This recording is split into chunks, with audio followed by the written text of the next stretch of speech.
J Squad. We gotta find.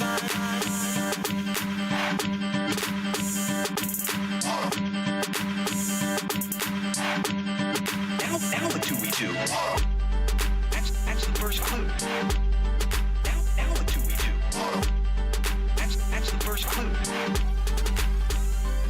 We gotta find.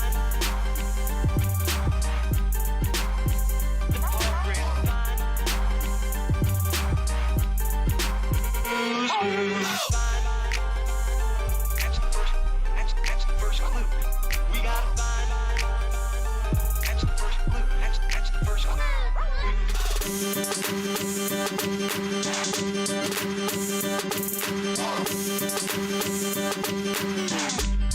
Now what do we do? That's the first clue. Now what do we do? That's the first clue. We gotta find.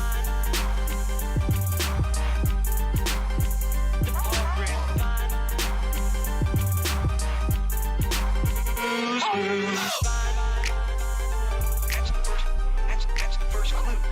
We gotta find. That's the first clue. That's the first clue.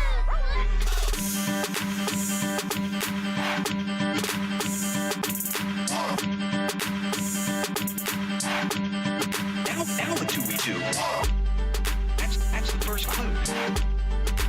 Now what do we do? That's the first clue. We gotta find.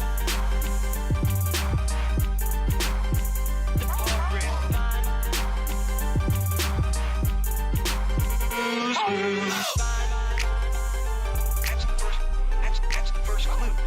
We gotta find. That's the first clue. That's the first clue.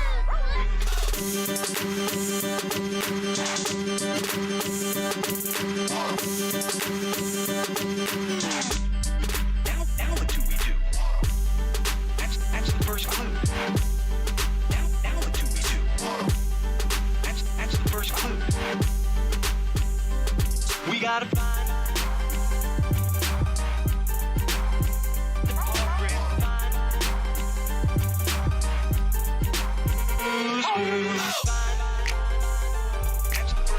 That's the first clue. We gotta find. That's the first clue. That's the first clue.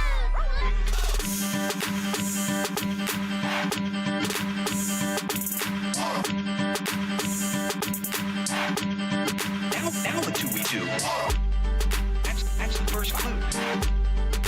Now what do we do? That's the first clue. We gotta find.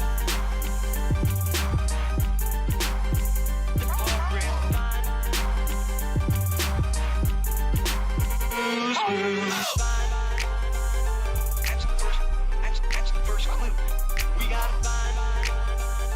That's the first clue. That's the first clue.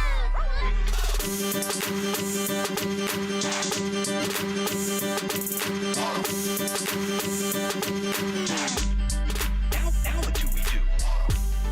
That's the first clue. Now what do we do? That's the first clue. We gotta find.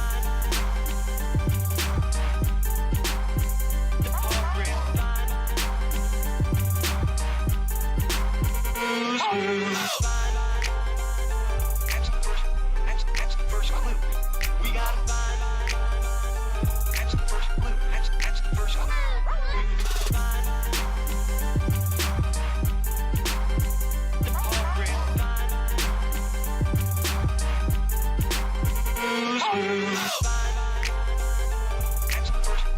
That's the first clue.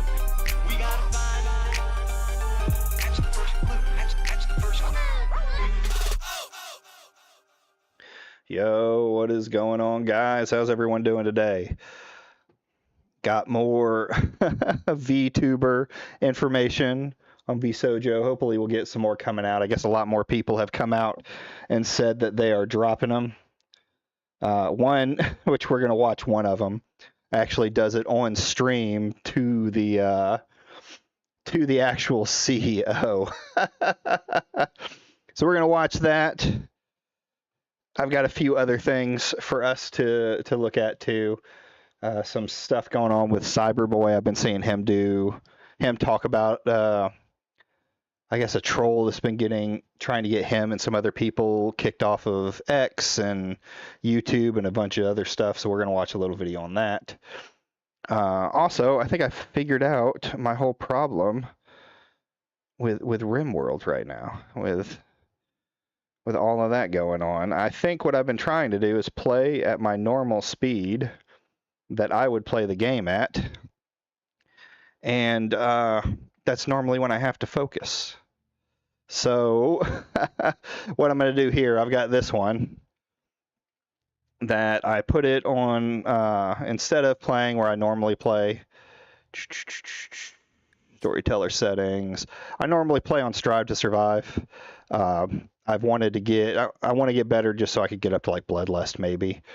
But Strive to Survive is what I normally play at, but trying to watch videos and talk and do all that other stuff has been a little bit much. So I'm going to play on Adventure Story for now. And I'm going to try and get used to playing with no pause. So for muscle memory, I always use space to, I've always used space to pause the game, so I changed that to speed 1. So anytime I hit space, the games won't stop. So even when I'm talking, I'm going to try, and I think the game will automatically pause if I click off of it to go to one of the other windows. But at least while I'm up and running and I'm not working on another window, I want it to keep playing on 0. So we'll look at these guys that I have here because I've been having fun with this ship. We have, let's start with the ideology, because I want to stop during moments in this game. So I've got the toxic path. We're a worker drone kind of group. We're supremacists, so of course, slavery, and we don't care about corpses. We like the skulls everywhere. Human supremacy. We do humans above all else. We can slaughter animals. We don't. But humans are the top breed, which actually is going to be the, what are these guys called? The wasters. So the wasters are our main faction. Anyone else becomes a slave. Then I'm here to pay my dues for once. It's about time, Angry Canadian. I was about to cut you out. I was about to get rid of you. You were just not doing what's... We're glad to have you on. And then also there's Shipborne, which I really haven't... I can't get into space right now. I don't have really the capabilities to survive well in space, and I'm being chased by the mechanoids. So this is where we're at. We've got Axe. He is the voice, our religious leader. We have Murd. Murd is going to be the actual leader. The problem is his social is really low. So I've been having him read books. And right here I have Funny Assertiveness, which gives him bonuses to social. So he's basically reading a book written by... a guru so that he can become the leader of his cult and faction. Then we've got Damp Scald. He is our construction, our melee combat guy. He does a couple other things around. Krax is his brother, who's really good at fighting, not much else. He's also missing an entire arm. And then we've got our 2 slaves, Mero Bara. She is currently the only cook I have, and then they're slaves, so they do all sorts of other stuff, mining and stuff like that. And then Lemire is my other slave, doing construction, mining, crafting up our weapons and other devices for us. So that's the group. Going no pause. And we'll play it in the background while we watch videos, of course. I think on the easier level, I shouldn't be as overstimulated. Anyway, so let's get to first little video I want to watch by Cyberboy. Boom. Nope, not the game one. This one. One day I'll get those straight. So Cyberboy put out this video. I was blackmailed into making this video, the GTA Stalker. This guy looks like a hero, looks like a champ. So let's watch this and see what's going on with Cyberboy. I'm about to tell you a story that you wouldn't believe. A story of what happens when someone with grandiose delusions begins to believe them. An event that started out as an interesting disagreement became someone's full-time job, spending 18 hours a day intimidating, stalking, and harassing various creators within the GTA community, and their fans alike. This has led to a wave of blackmail, doxing, and a story that almost seems too crazy to be true. But it is. This is the story of the GTA Stalker and how his public demise went from trolling to terrifying behavior online. Chapter 1. The story. In October of 2024, I received an email from a company wanting me to advertise a new game called Paradise. This led to an investigation in which... Paradise.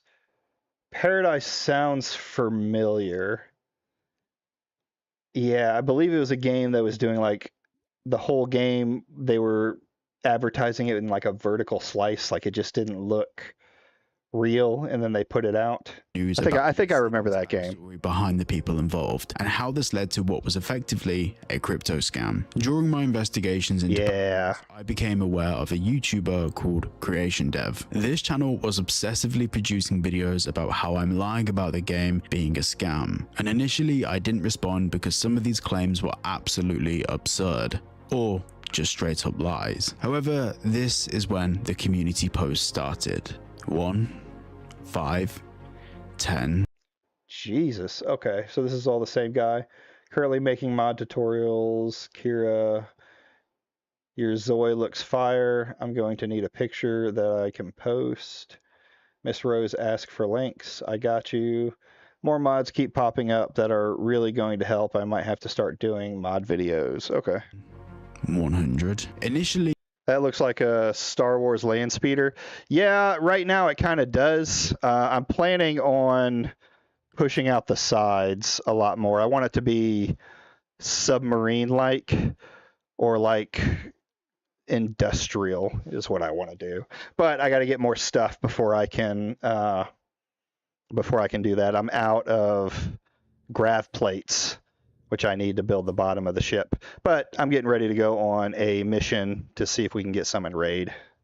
the posts weren't too bad, and myself and all of you guys had the same conclusion. He's probably just trolling, and he wants some internet attention. Now, at this particular time, I wasn't a 50,000 subscriber channel like I am today. I probably had 50,000 subscribers at most, and I think at the... Speaking of that, if you haven't done so already, like the stream and subscribe, of course. I am on that road to 500.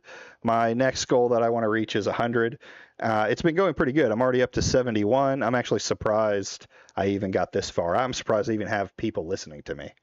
Very start of the whole saga, probably even less than that. Now we need to fast forward just a couple of months. I'd be waking up every day to 10, 20, or 50 posts about. Jesus. For this bit, you need to understand a fundamental part of YouTube. YouTube doesn't have a blocking feature. You can hide comments from your channel and you can hide people from your channel, but you can't block other creators from tagging you in posts on their channel. And I'm very fortunate to have an active community where you guys tag me in posts and videos. And also when larger creators tag me in content, it helps grow the channel. I'm not going to limit my community or growth or reach of my channel to stop myself being harassed. This isn't something that I should have to deal with, and it's not something that anyone else should have to deal with either. So with this in mind... Sure, yeah, I could see that. I don't see why you shouldn't be able to block certain content creators, not from accessing your channel, right? You can do it the way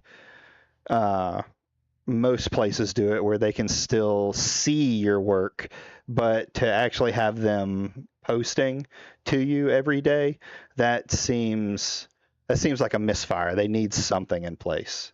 I reached out to Creation Dev to ask if he wanted to hop on a Discord call and sort this all out. It would be good to clear the air, clear his head, and clear him my notifications. But I also made it categorically clear that I think him encouraging people to buy Paradise's crypto coin was disgusting, considering everything we knew would happen, which, by the way, ended up happening.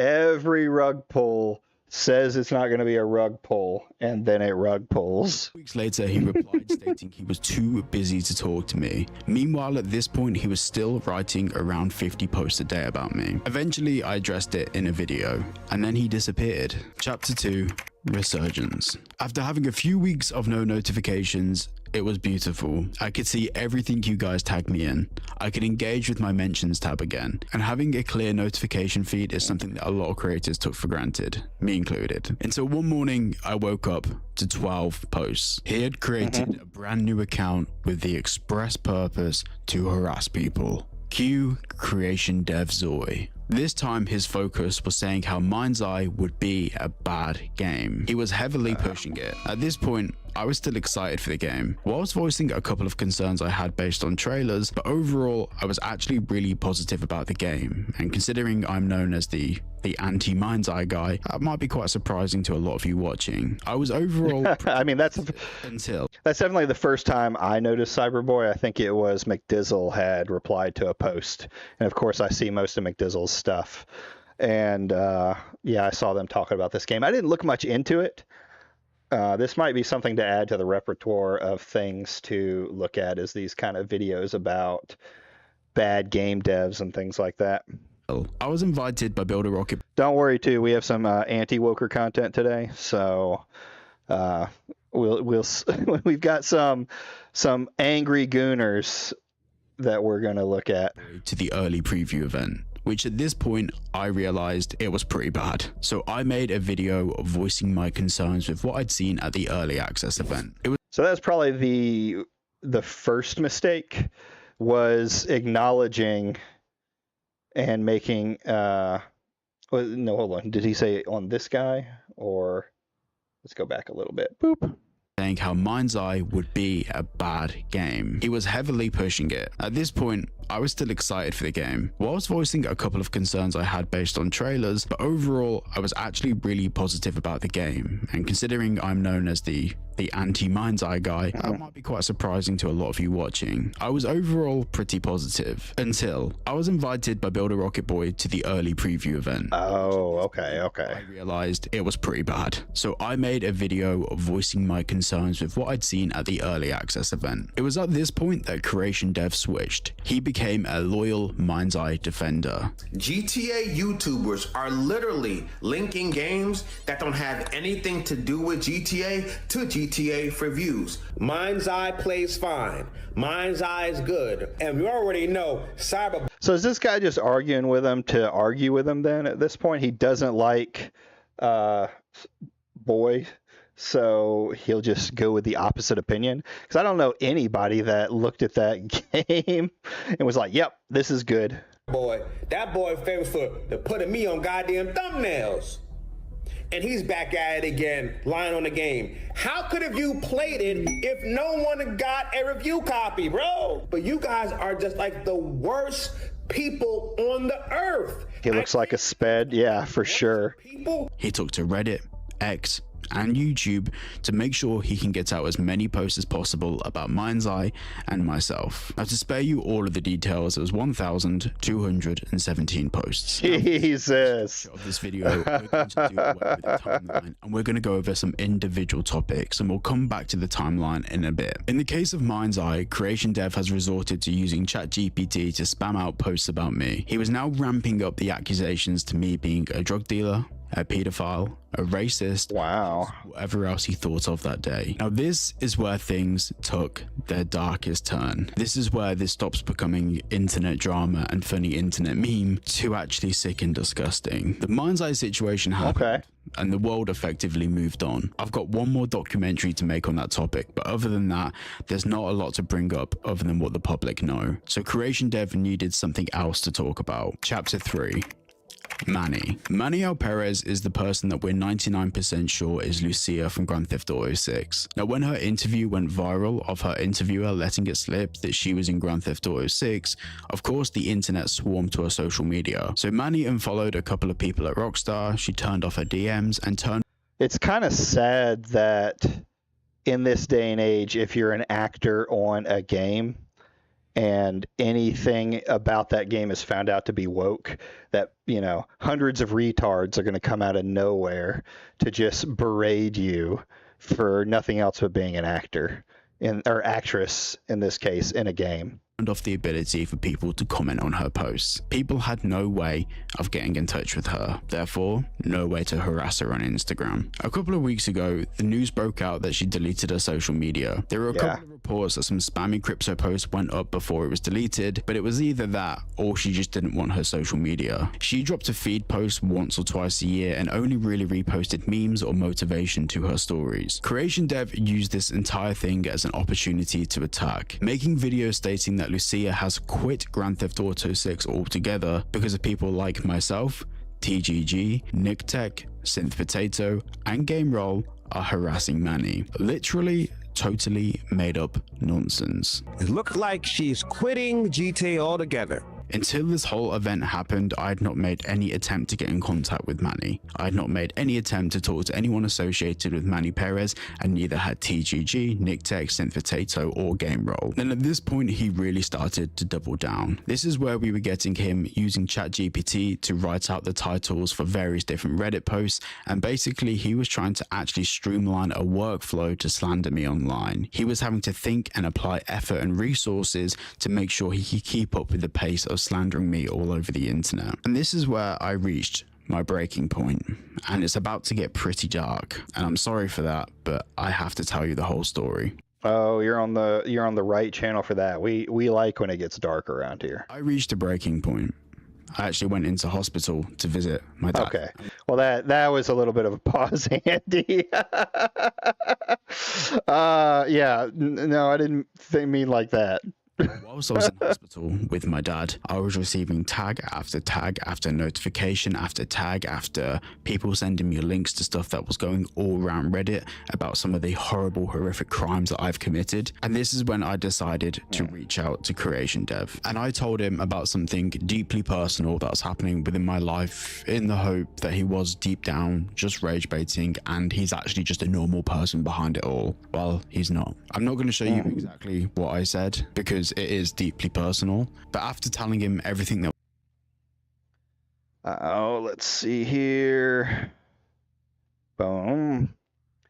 Here's the deal. Me and you, private call, not recorded. You can screenshot this as proof. I'm stating it will not be recorded, and you can air your grievances with me. I'll listen to you, answer your questions, listen to any of your points, because from now on, I'm not going to read or reply what you post. I've given you many opportunities to have a proper chat, and if you reject it, it will just proof that you're rage baiting. If you accept it, you can actually move forward to a resolution. You know what my fam is going through at the moment, and I need this like a hole in the head. So I'd rather just have a amicable conversation to put a stop to this. Now, this is what I was talking about. You can't reason with this kind of individual, and you're better off just not. And I'll say it once, I'll say it 100 times, whether I like you or I dislike you, you should probably put as little of your personal life on display as possible on the internet, because no one is going to feel sympathy for you whatsoever. So it's just best as a rule not to do it. that was going on, I reached out to him. Actually, while we're going through this, again to kind of set a final resolution that can help us put an end to all of this. And I made it. If you're wondering what that sound was, that was me sacrificing one of the prisoners to make everyone happy. Very clear to him. He has every opportunity to talk to me and to air any of his grievances, have a conversation. But at the moment, my family and myself are dealing with a lot of things. I'm just hopping back into this video in the edit, and I've just removed about 4 or 5 minutes worth of... Yeah, that's right. Interesting. You got to sacrifice to the toxic gods. I don't really feel comfortable sharing everything. All I will say is my dad's got an illness. It's not curable. And then, of course, you've got to crack open the skull so you can display it in your ship for everyone to see. Hold on, let's go back a little bit. It's something that I'm dealing with. Okay. It's not interesting. I don't really feel comfortable sharing everything. All I will say is my dad's got an illness. It's not curable. It's quite serious. It's something that I'm dealing with. I'm happy. Everything's okay. The family's positive. And Creation Dev's original idea was to use this information to get me to make a video apologizing for harassing Manny. He keeps dropping. So yeah, this goes down to just don't put this stuff on the internet to begin with. It's like going to work. You have to separate yourself, your family stuff from your persona, especially when you're making the type of videos that he's making on bad gaming companies and bad games and all of that other stuff. It's just best not to even do it. You may hear me like lightly talk about my kids in some event that I went on. You'll know I have kids, but you'll know very little about them, especially if it's something negative. That's just none of y'all's business unless I know you personally on a personal level, and that's a conversation between me and you. So don't give the trolls ammo. Let's see what this guy says, though. Boop. Ask your father.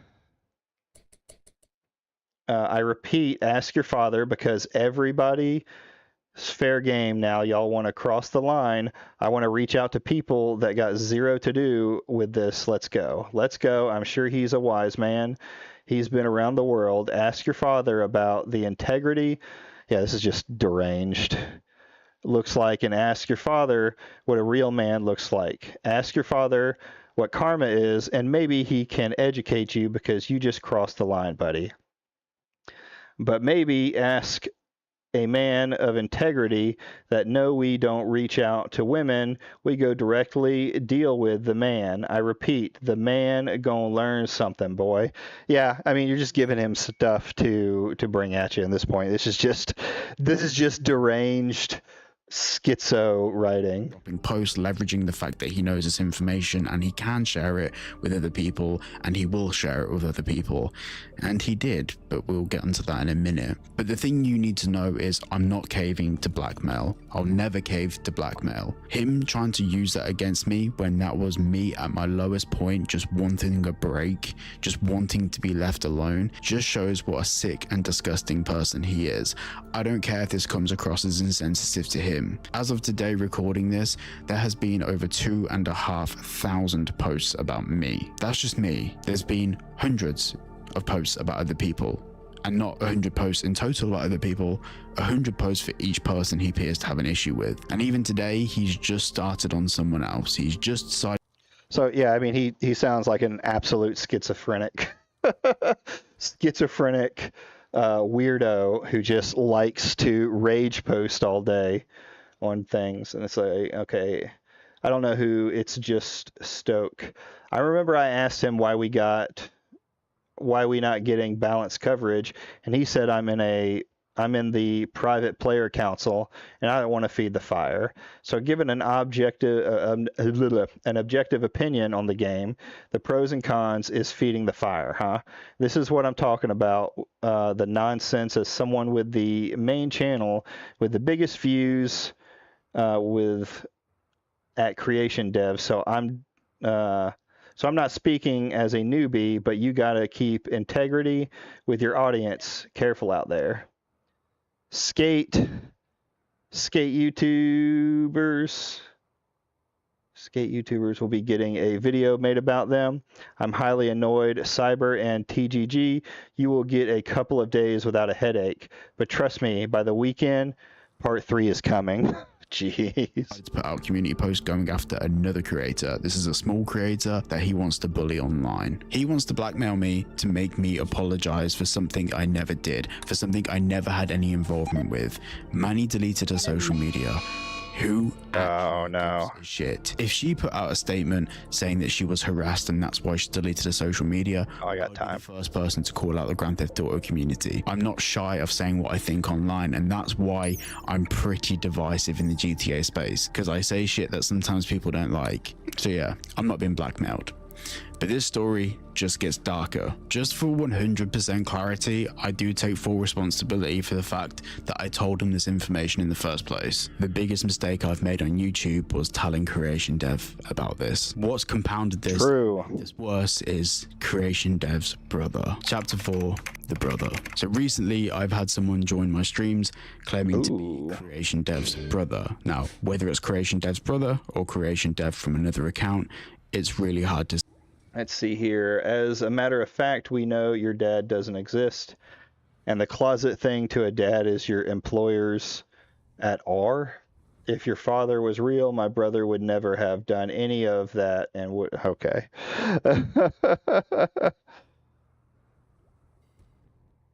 Weirdly clipped. To say at this point, but this person knew things about, for example, the situation with my father that only Creation Dev knew. These are Cyber Waffle Boy.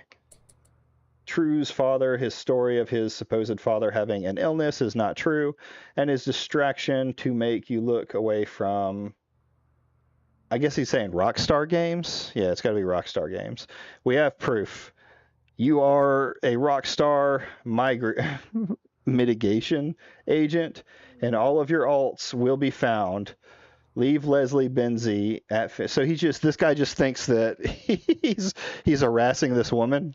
And a few other YouTubers that I would consider my best friends, so it's not going to be them. Now, this person then decided to use their social media and create alternative accounts to bring up my dad, to harass me, and to use it as a weapon against me. And the crazy thing is forget about the stuff with my father. The rest of the things are complete bollocks. For example, me harassing these accounts. Well, I reached out to all of them and they have no idea who I am. Not been harassing these people at all. But that wasn't even it. That wasn't the end of it. Chapter 5, Delusion. Now, I will say, after everything I've learned from the past 6 months of dealing with this guy, he is unwell. He is not a well man. But where I mean, just look at him. Insanity become the excuse? I'm okay with him being unwell being an explanation for it, but I will not stand for it being an excuse. People do not deserve or should be allowed to get harassed because this guy's having a bad day. Creators shouldn't be losing their platforms because this guy's having a manic episode. I shouldn't have my privacy, personal information, and something that I care about deeply put at risk because this guy wants me to apologize for being white. And here's the thing, there is so many things that I didn't mention in this video. He went on a whole crusade about me being a white supremacist, and then people have tried to troll him. People told him that I had a black girlfriend. I don't. What do you think he did? Do you think he messaged me to ask if that was? There's nothing wrong with having, a black queen, a chocolate queen at your side. True. So he could reevaluate his sources and information and his criticisms of me? No. He made 112 posts about it, 2 videos about it, then was talking about how my quote-unquote black girlfriend would find him more attractive.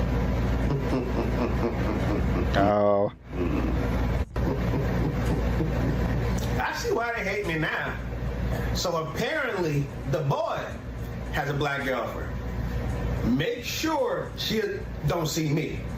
Because I know she'll get curious. Like, well, damn, he black.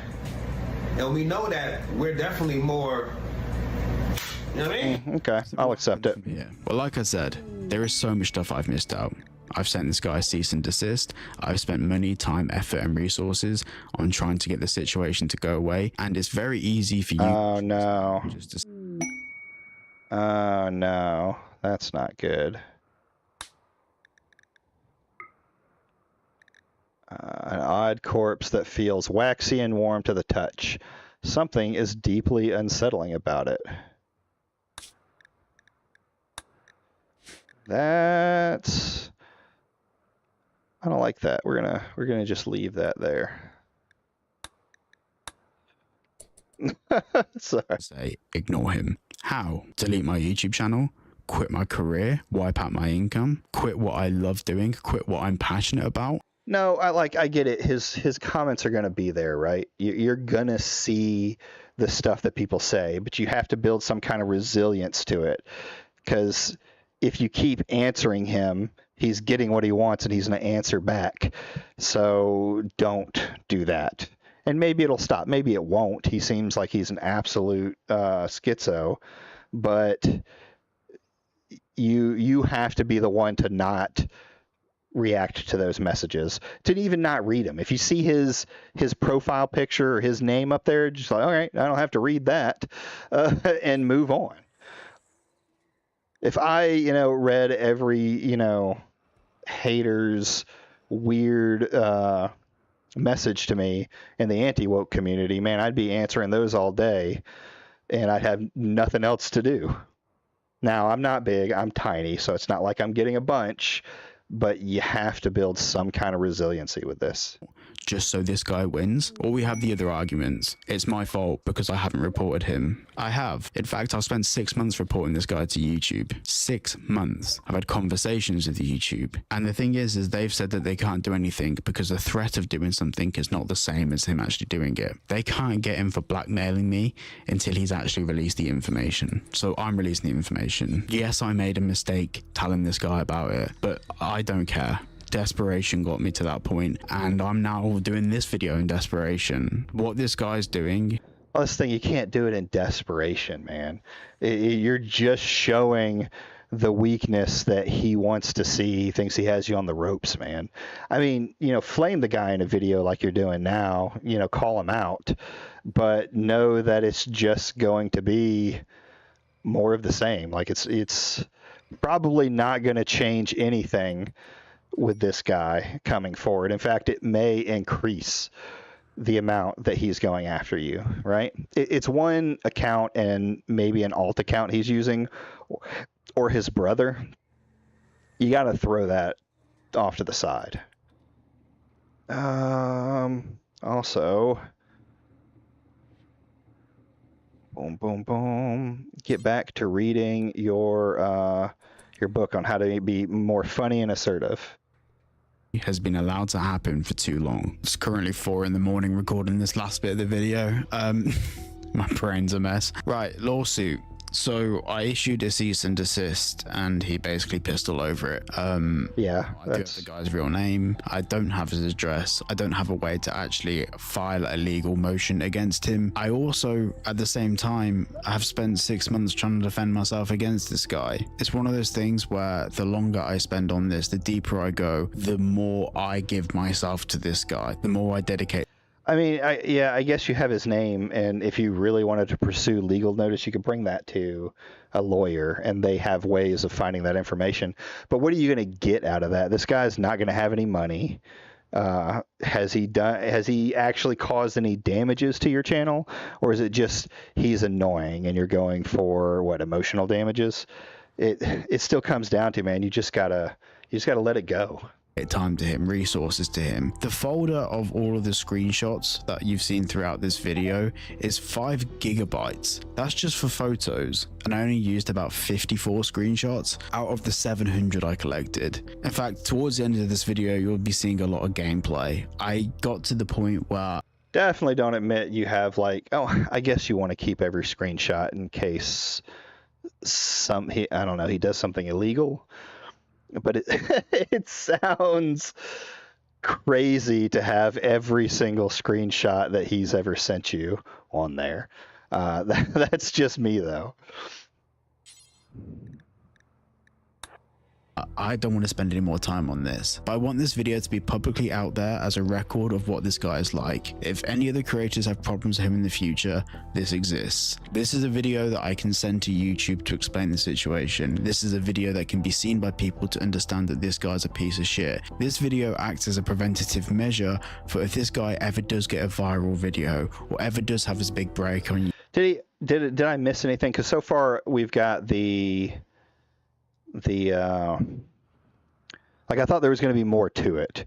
We've got the fact that he messages him constantly, or sends him messages constantly on YouTube. He's gotten one creator banned, but I don't think he mentioned it in here. Has he done anything else besides deranged rants? Because if that's all it is, then, man, I don't know what you have really to worry about besides having to see these all the time. I understand you're probably stressed. You got stressful stuff going on in your life. You have to be resilient and put that aside and just ignore this guy. I'll say it again. Because so far, all he's been is just a deranged troll continuing to make video after video about you. If that's a big deal for you, of course the comments too. But if this guy doing that's like such a huge deal, YouTube and the internet may not be for you, because if ever, larger channels start making hit pieces, it's going to be more than just one deranged guy. YouTube, people know who he is. This is the only thing that I can really do to help kind of self-moderate this guy's success on YouTube. Now, I don't think he'll be successful in all of the drama that's happened over the... Well, no, I don't think he's trying to be successful. Well, I mean, probably, but he's just hating on you, right? So past 6 months, he gained about 7 subscribers. But I want this out there into the world that this is what this guy does. This is what this guy is capable of. So yeah, thank you. Yeah, I'm gonna have to say this was like a little weak for me. He's deranged. He's making tons of schizo posts, but he hasn't doxed you. You gave him the personal information about your father, and he used that against you. True. But you, lesson learned, don't do that. Deranged people are going to use stuff like that to make fun of you. So I've said what my advice is. I think you should do that. And eventually this guy will, probably get off his rocker and go away. If he's not getting any attention from it and he is trying to go his channel, he's just going to move on. So anyways, that was Cyberboy's video on his deranged stalker. So now we'll get into the content. We'll get into some of the VTuber stuff. I don't have a lot of videos. If y'all have any more you want me to watch while we're going through it, I'm kind of locked in on learning about this drama, but most of it has been so far. It's been more VTubers coming out and just saying kind of the same story that they're having with it. There's one 30-minute video we're gonna watch that was sent to me by I think Kimoji. It was either Kimoji or Simon. And then the first one we're gonna watch is this one right here from Kason. I thought this one was particularly funny because she she actually calls up the CO in the video and talks to him. I want to get to where she was talking about. Yeah. This is the truth, yes. And for that, to tell you guys, I can tell y'all I'm not much of like a VTuber enthusiast. Known very few. I've said this before. I've known very few in my time, but for whatever reason, I'm locked in on this, and my the Simon and Kimoji are doing their best to throw other VTuber dramas at me to bait me into following more of this, and it might be working. that this stream is going to be about my story. I am not going to say anything about the other talents because, of course, they could, they have their own channels, they have their own voices. I'm really just waiting for this corn. Everything, directly, like, I think it has to be directly from them in this kind of situation. 今回のことなんですけれども、まずは、チャンネル登録者24時間以上チャンネル登録をした方モードにちょっとコメント欄を変えさせていただいてます。ちょっと全く関係ないことなどを書いてる方が多くて管理できなかったので、それだけはちょっとご理解いただきたいと思います。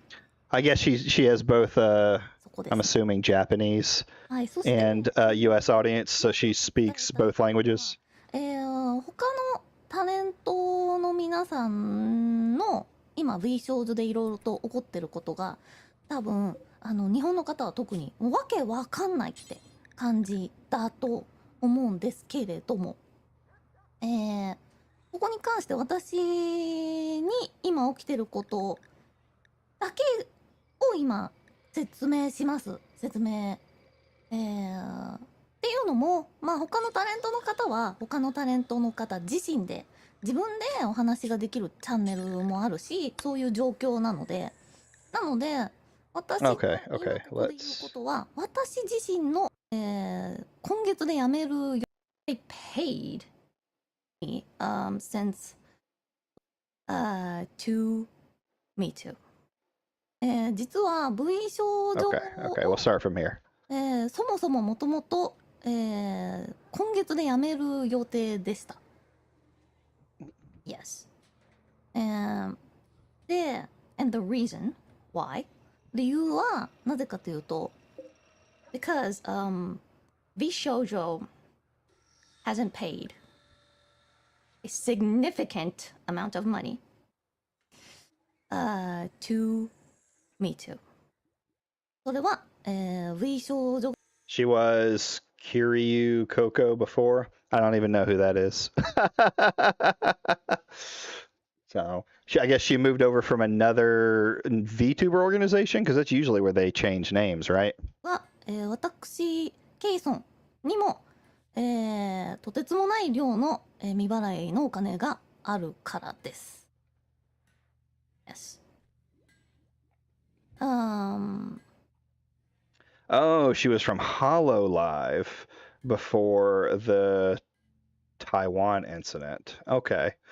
I know very little about that. I know of HoloLive, so that may be something to look into in one of the streams. So is she from Taiwan, or is she of a different Asian flavor? Yes. Yeah. This is the truth. Yes.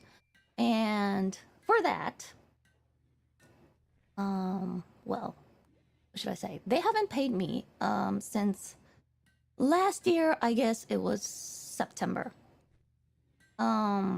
She acknowledged Taiwan and China nationalists started to spurg out. Oh, well. You realize, besides some of the younger group that's coming up, she's not incredibly wrong. The Taiwanese, especially the older generation, consider themselves Chinese, right? Yeah, I mean that would do it.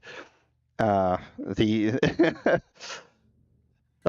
I remember reading about the history of kind of lightly how the history of that was going through with them, and yeah, most people from Taiwan consider themselves Chinese, or at least the belief that they should be a part of China.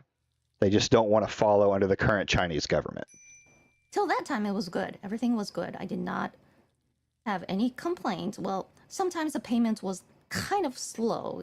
It was really not on time, but they paid. So I was like, okay, they're getting slow again. And then recently. So is not HoloLive, is VShojo like a new company that came out?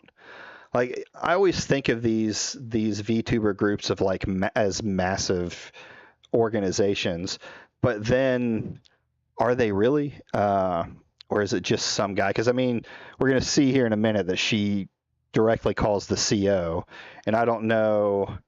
Not new. It's been around for a while, and you don't usually even like. I don't know. I guess it's talent, so it's different. But we'll see. Well, it was becoming like, oh my god, this is not good. This is too late, and everything is. I think something is going wrong.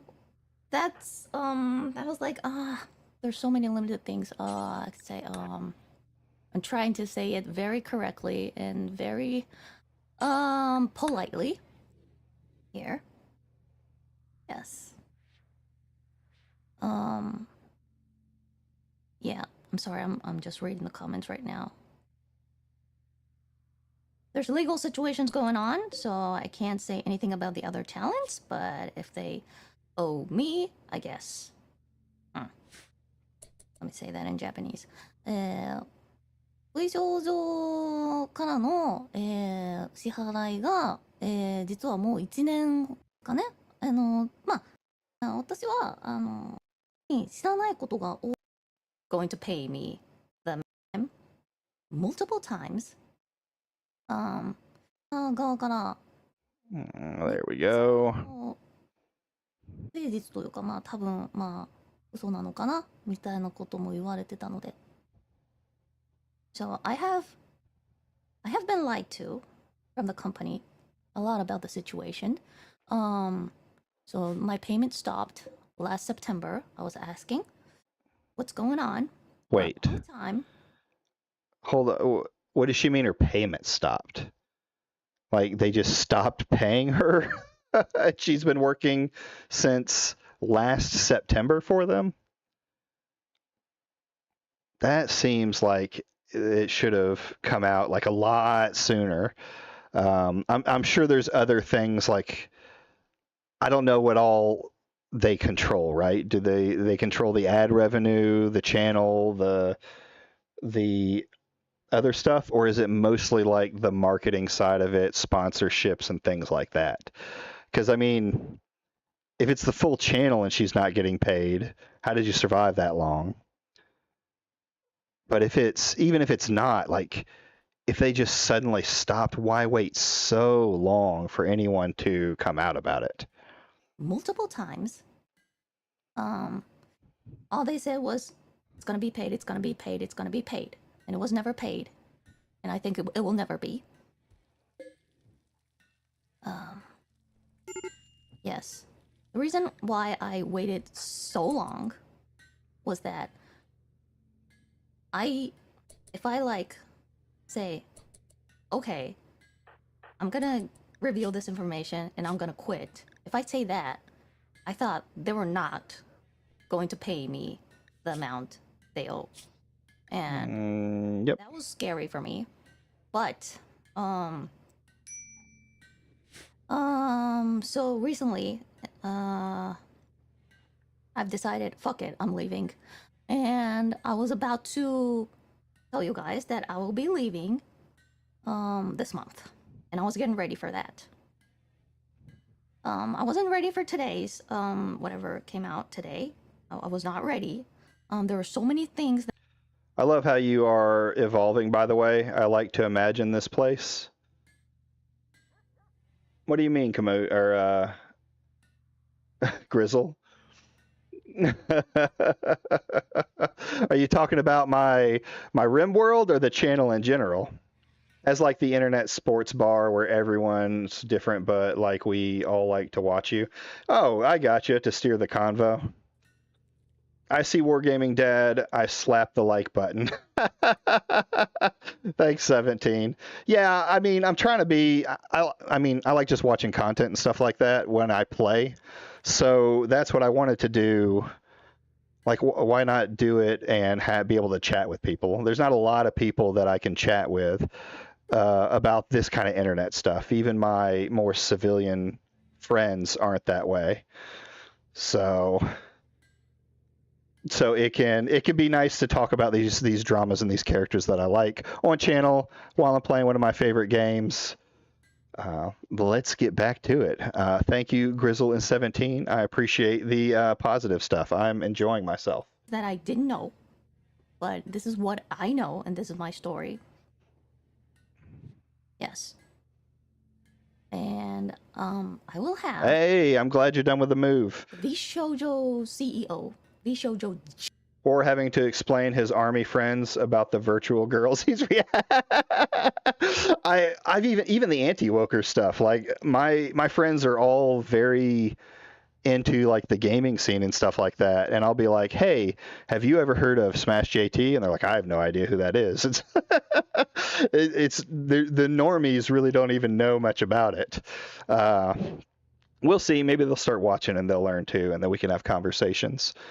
Speaking of which, while we're on that subject of my IRL friends, Saturday I will not be streaming. It is my quarterly Twilight Imperium board game night. we go, and it's an all day event, so I'll probably be tired and won't want to stream because I'm an old man. But we try and get together once every couple of months to play it, and it's an all day video game, or not video game, board game. It takes like 6 to 8 hours to play. I've been fighting tabletop places around here too. Oh, finding? Good. Do you play any tabletop war games, or is it just board games? How do I explain this without sounding schizophrenic? Are y'all getting the corn? Yes, finally they're getting corn and everybody can stop sitting around.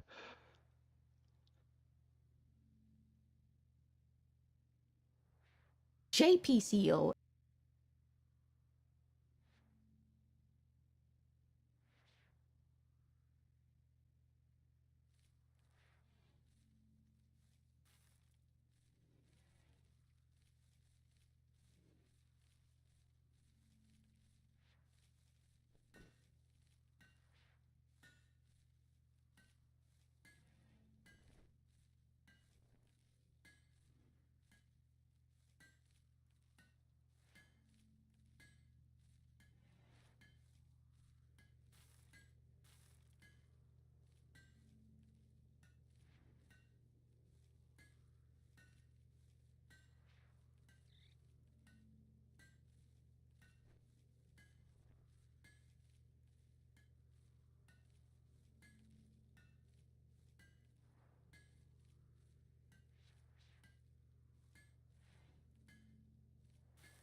Explain this to you guys, because I have done so many well, it's not so many, it's only... Was I really that entire time? Fuck me. One day I'm not going to do this on stream.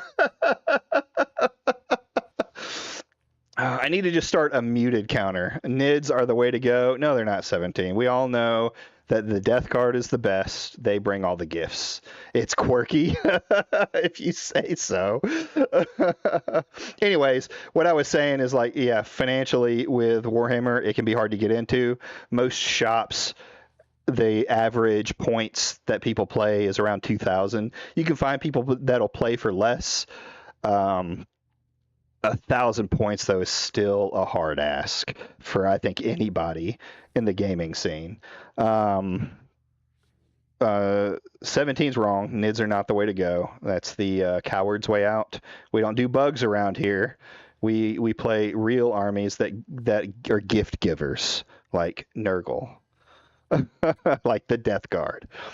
But try Trench Crusade. Trench Crusade's pretty affordable, and they're about to start launching their models for purchase versus the Kickstarter, and you can 3D print them if you got a buddy who can 3D print. Any of the smaller ones are much easier to get into, and I like some of the rules better than 40K in general. So, ooh, we're getting ready to take off. Let's do this.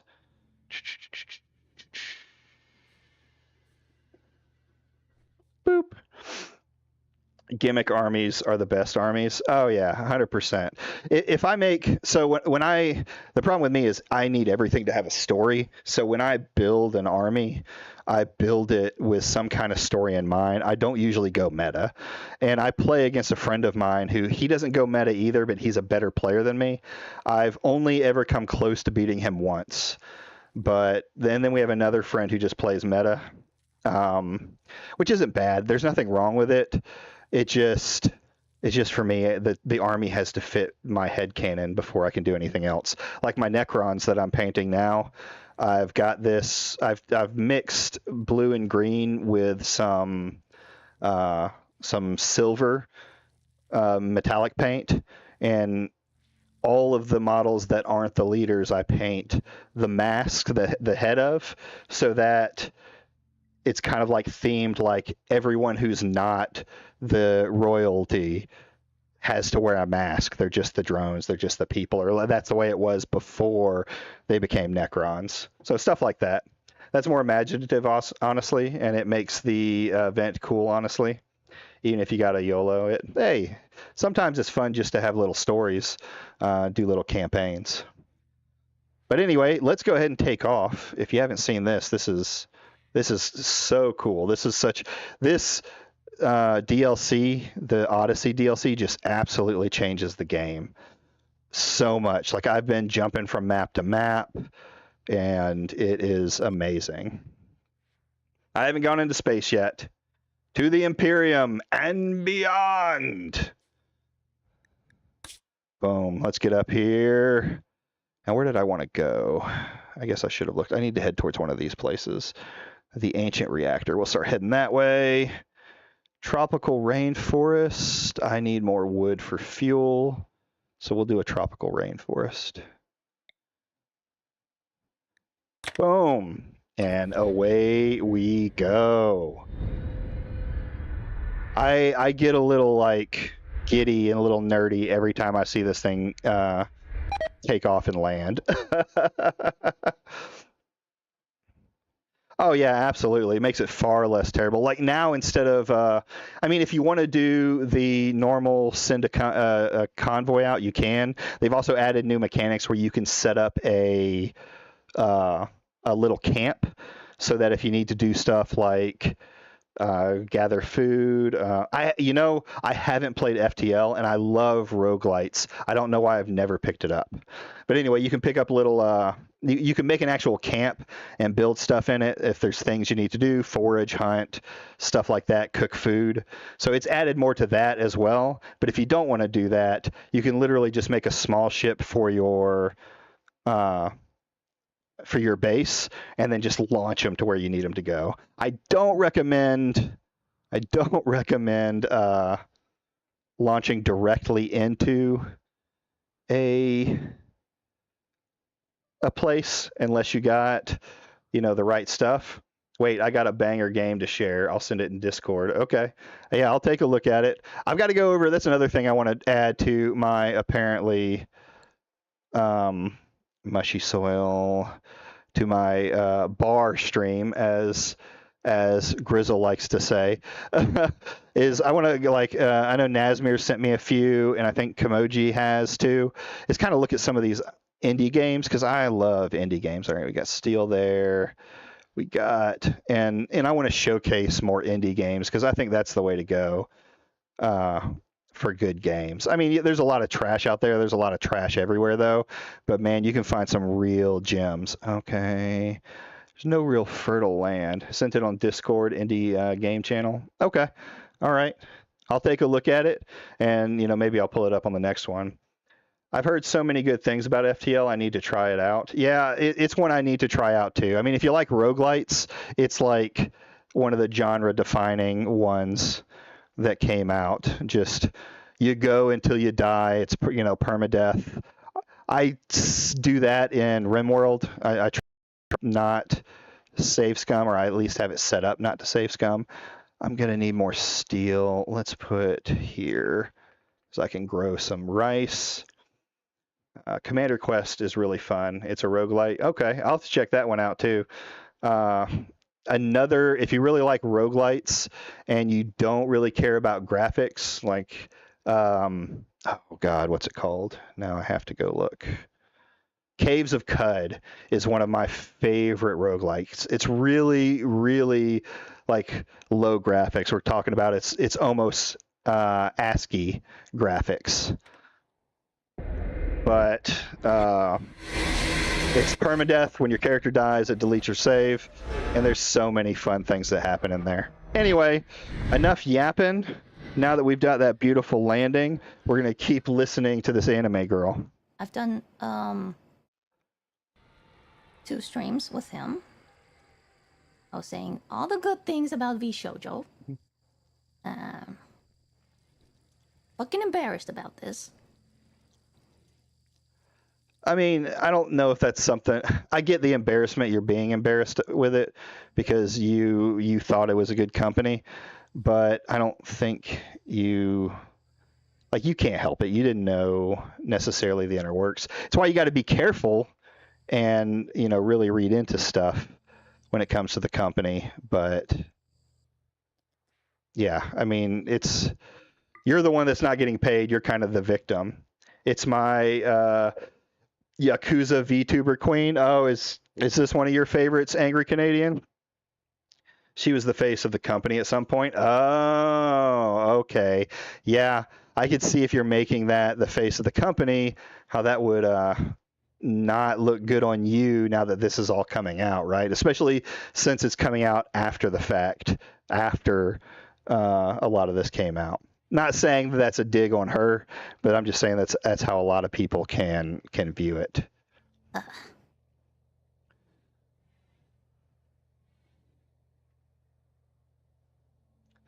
You don't watch VTubing. You have a real Asian wife. So is the trope the same for Canada as it is for the U.S.? Well, I guess maybe not because we have a more of a presence in the ocean. But it's pretty much a meme at this point that the best way to get yourself an Asian wife is to join the Navy. I have a buddy who's half. Vietnamese, no, not Vietnamese. He's Filipino. He's half Filipino, and we were talking one day. My wife out of nowhere wanted me to make not egg rolls, but the smaller ones that are really good, the Filipino dish. And I was like, I don't know how to make that. So I called him up, being the racist that I am. And he's Filipino. He'll know how to make it. And he was like, I have no idea. Lumpia. It's delicious. She wanted me to make lumpia. I've never made lumpia before. So I called my Filipino friend up because I'm a white guy who thinks all Filipinos know how to make lumpia. And he was like, I don't know. I don't know how to make it. And I said, oh, okay, well, is your dad Filipino or is he in the Navy? And he just stopped and he was like, I hate that that's a true statement. So is that the same in Canada? You get Asian wives by joining the military? Now that I know that I fucking lied to. Did I leave my... Oh, I left it. I got to remember to get that next time. So, I'm so ashamed of myself for believing in someone who... There's something I wanted to watch here, because I had seen part of this. So... Because she's starting to cry. in our money. Waterworks. Well, let's ask the VShojo CEO. No shit, you became a U.S. Marine? I didn't know Canadians could do that. I guess it makes sense. I remember an Australian joining our military at some point. No? Oh, USM? I don't know what USM then is. I probably do. Oh, U.S. military. Gotcha. Yeah, I met a Canadian, not a Canadian, Australian who was joining the Army back when I was getting in at basic. So, have we talked about that? What branch were you in? JP CEO, about what the fuck's going on. I am going to call him right now. Okay, hold on. There was.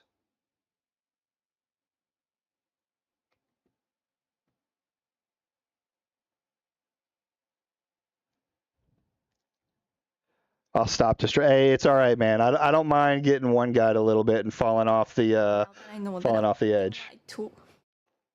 There's something I wanted to watch in here though, so we're gonna watch this again.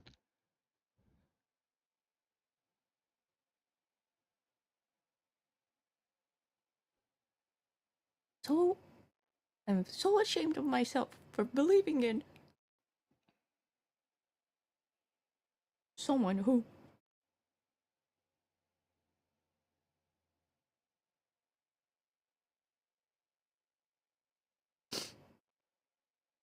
only had interest in our money.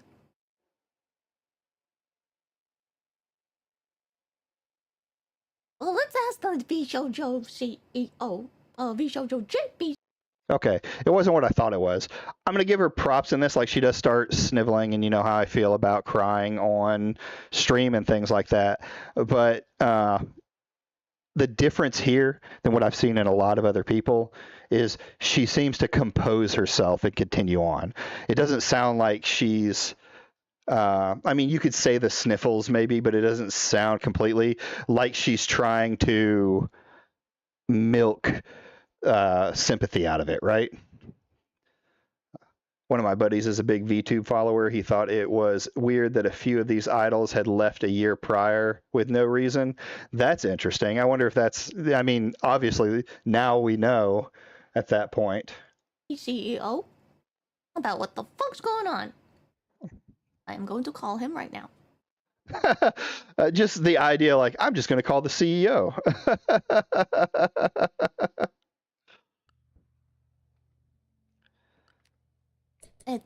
そうだ、日本語で説明します。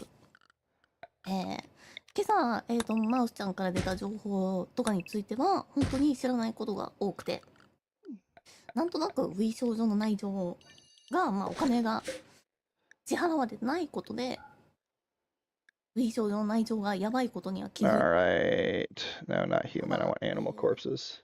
なぜすぐやめなかったか、もうお金ですから、そういう費用を預かってください。思いますので、会社の組織構造で、speaking that know everything and the fans 聞こえますでしょうか。 Okay, okay, here we go. ちょっとチャットに確認させてください。はい。こちらは、V 少女 This is VShojo JP CEO. Are you still the CEO? for now, yes. For now, yes. That's confidence right there. For the last year, we haven't been paying people, so we'll see. はい。音も聞こえてるということなので、I would like you to explain the situation because I know you know more about this situation than me. Slightly more, maybe. Oh, I missed that. Yeah, Angry Canadian, you can come on, man, anytime. I like to keep it open, so if anyone has, like, especially issues with what I say, or if you disagree with it, I'm always open to come on, and even in positive stuff, just to bullshit. Maybe we'll talk about games or whatever. I'm down. The words of a man that knows this is the end. Yeah, absolutely. Slightly more okay. But I need to know everything, and the fans. He's not going to tell you everything. Because it's all about the fans. No, I hate to tell you, it's all about the money. です。はい。V 少女 CEO です。よろしくお願いします。ファンの人はやっぱり全てを Capybara are in the game now. 思いますので。What? Capybara are in it? Let's go. Hi.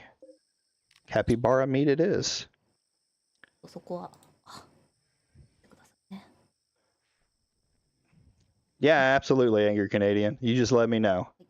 ちょっと。はい。 体がこっち向いてるか。こっち向いてもらって。お願いします。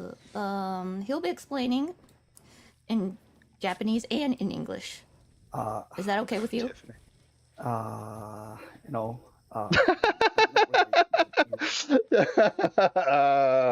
No, I don't think I'm going to be doing that. and also I don't trust myself, like, you know, the speaking the correct word and term in English. I want to be super careful about what I'm saying here because Right. Yeah. explain that. That's fair. Yeah, But, like, yeah. okay. So yeah, I preferred like speaking everything in Japanese. And Okay, then okay. you- Japanese comes first. It's okay. We Yeah. have translators in mod today. Okay. Yes. Go ahead.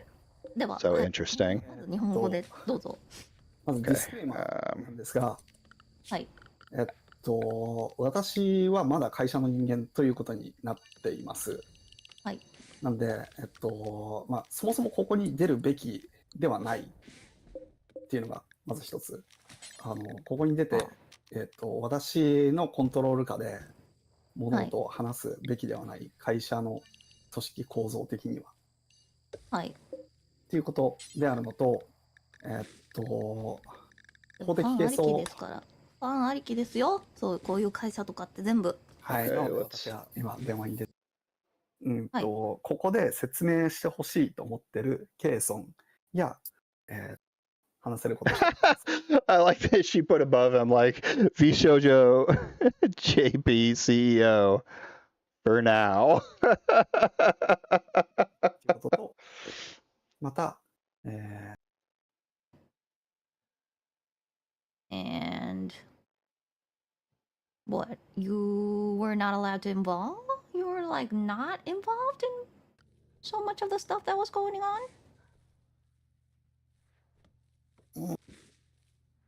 depends on project. Okay. Depends on the project. So if this guy is telling some kind of truth, which, you know, everyone starts to distance themselves from the problem. It sounds like he's trying to say like, oh, it was an underling who, you know, was fleecing all these people for money. Like, this is the kind of levels where if it sounds like someone could be going to jail for this. まあとりあえず私が事前に用意したというか、とりあえずこれだけは答えろよっていう。でその後視聴者 Now, with this being Japan, I'm assuming they're in Japan. Yeah, JP CEO. Duh. I don't know their laws, so I can't speak on that. I don't know how they deal with fraud, if they're harder than the US or if they're softer. But it still sounds like it could go that way. の方からの質問にも答えていただきたいんですけども、聞かせていただきたいことがあります。マウスちゃんのその今日出た件、あれですね。あ、そうだ、はい日本の方にちょっと説明をまずお願いします。どういうことが今情報が出てこんな風になってるのかっていうのを。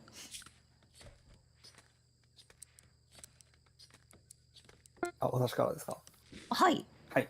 今日、 Okay, I'm going to speed it up a little bit. めちゃくちゃ正しく言わなきゃいけないんで、はい。今日、マウスが YouTube のビデオを出して、彼女は文章 Just so I'm not stopping to try and find the next scene. ケイさんが言った通り、支払いの未払いがあるということと、そうですね IDF ですね。マウスがやっていた、チャリティーの、に対して、チャリティーの団体に対して支払いが行われていなかっうんうん、そうですね。た。それが、Okay, let's see here. 50万ドルほどはい。あったっていうことが、公にされたということになります。そうですね。はいはい。まあ、すごく簡単な言い方すると横領ですよね。横領、会社が横領した、支払われていない。はい、そのお金はどこ行ったんですかっていう話にやっぱなっちゃうんですよね。そうですね。はい。でそれが、おそらくですが、運転資金に回されていたっていうことですね。運転資金っていうのは会社の、運転資金。でも、私、まあ、少なくとも私は一切 V 少女から去年の9月からですかね、まあ、それより前からかもしれないですけど、9月にそれより前の分がドッといきなり入ってきて、でそこから以降、音沙汰なしっていう感じだったんで、運転資金っていうのは、スタッフさんへの給料っていう形で理解してよろしいでしょうか。おそらく、はい。まず一つ、私が見えてるところっていうのが、日本国内の、資金と予算の話しか見えてないんで、はい。確定情報はこれに関しては言えないっうんうんていうことですね。 Lot of Japanese. 自転車操業だったっていうふうに私はDon't tell me that following VTubers, I'm gonna have to learn Japanese, am I?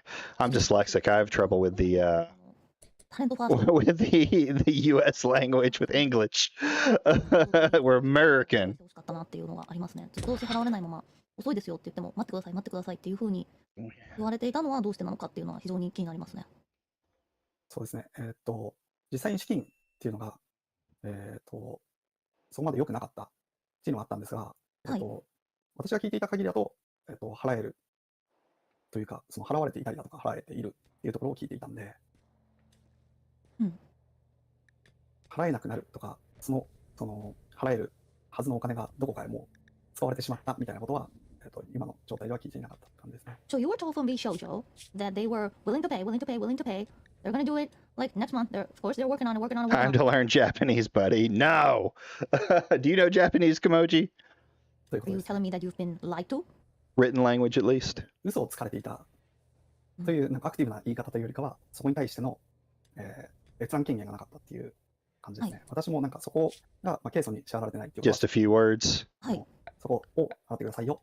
どうやったら払えますかっみたいな話は聞いていたっていうところなんですけど、はいそこに対してのレスポンスがなかったっていうことですね。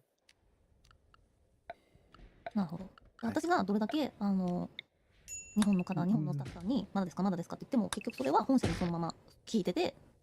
Deforestation. No も response. し、そうですね。 Cut down all the trees. はい I speak it every day. 答えてほしいものが一つある Well, speak is a generous term. Oh, that's cool. 私目線の話なので、はいV 少女がとは言えないんです。はい。私が知ったのは数週間前ぐらいです I'm。always fascinated by people who speak other languages because it's always had trouble with it. 数週間前に知ったとして、はい。払ってないのまずいでしょってなるじゃないですか。 I once knew どう対応したんですか？ I once met a girl who she was from Bulgaria 今回の and she knew like 11 languages fluently. She was going to be a linguist, and I thought that was just absolutely crazy. 見られるかといったら見れる立場にはない状態なんで、 Oh, birds! What the heck? はい。で、資金調達 Everybody back to the ship. 調達ができるかどうかはい。っていうことをずっとやっていました。はい。はい。なるほど。じゃあ、まーちゃんの件は、まあ、それで資金調達をしなきゃっていうふうになって、お金を作るために駆け回ってたみたいな感じですかね。そうですね。 The birds are coming. なるほど。被害総額というか、まあ、V 少女が今後払わな If I missed any English, let me know if I miss any English. なりに払ってないお金の総額はどれくらいですか？ No, they flew in. Why did they fly in? はい。っていうのと、また多分見えていたとしてもそこは言えないうんというところになってると思います。はい。わかりました。V 少女 JP はどうなりますか？ V 少女ジャパンは、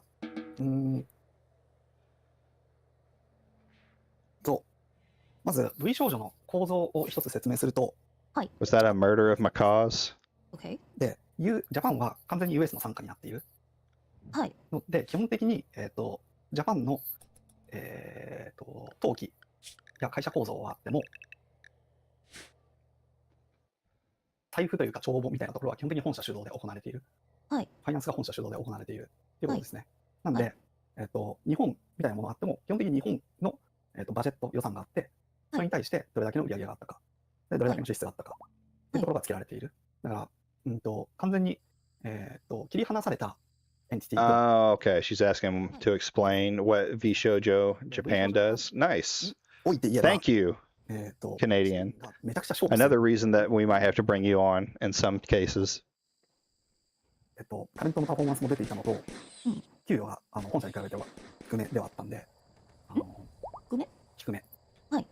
まあ、そこは物価の違いみたいなところがあるんですけれども、まあ、円が弱いからですかね。っていうところはあったんですけれども、 Did you just say that V Shoujo JP itself was doing good そうですね。 in finances too? そうですね。 You haven't paid me. っていうことにはですね、その本社の中の帳簿上はそうなってたっていうこと。 Wow. Okay. So if that's right, if she's saying it right, which I assume she is because he can understand English, they're saying that their business is showing good. But I ain't live translating here, working on stuff. Fair enough. That's crazy if they've been saying, hey, we've got good money. So where's the money going from all these VTubers that seem to be not getting paid? Where did that come from? That just seems crazy to me. By the way, this chick isn't hurting for money. It does suck she didn't get paid for it. Yeah, well, I assume like a good portion like of the popular VTubers, like Iron Mouse isn't hurting for money, right? It doesn't mean that they didn't do something bad. What's probably worse, they get extra money from subs and super chats, yeah, on top of the salary. Gotcha. But a lot of it's supposed to be the promotion and stuff like that, so it's a symbiotic relationship between them. So I get that. But it still doesn't mean that they shouldn't get paid. So I wonder where that money is coming from. Oh, look, 2 more. Yummy. So, yeah, I get it. She's rich, but that doesn't matter too much to me. Unless, she starts saying something like, well, the smaller YouTuber or VTubers aren't getting paid, but I should get the money. If she's being, a rich bitch about it, when there's smaller VTubers that may not be getting paid and may depend on that. then I might get in a little bit of a rage. 日本でもタレントに1円も払われてない状態っていうのを把握しておられたんでしょうか。そうです。はい。それは資金的にうまくいってないのでは。入ってくるお金と出ていくお金の数字のみを見たら、日本の支部っていうのはうまくやっていたってことですね。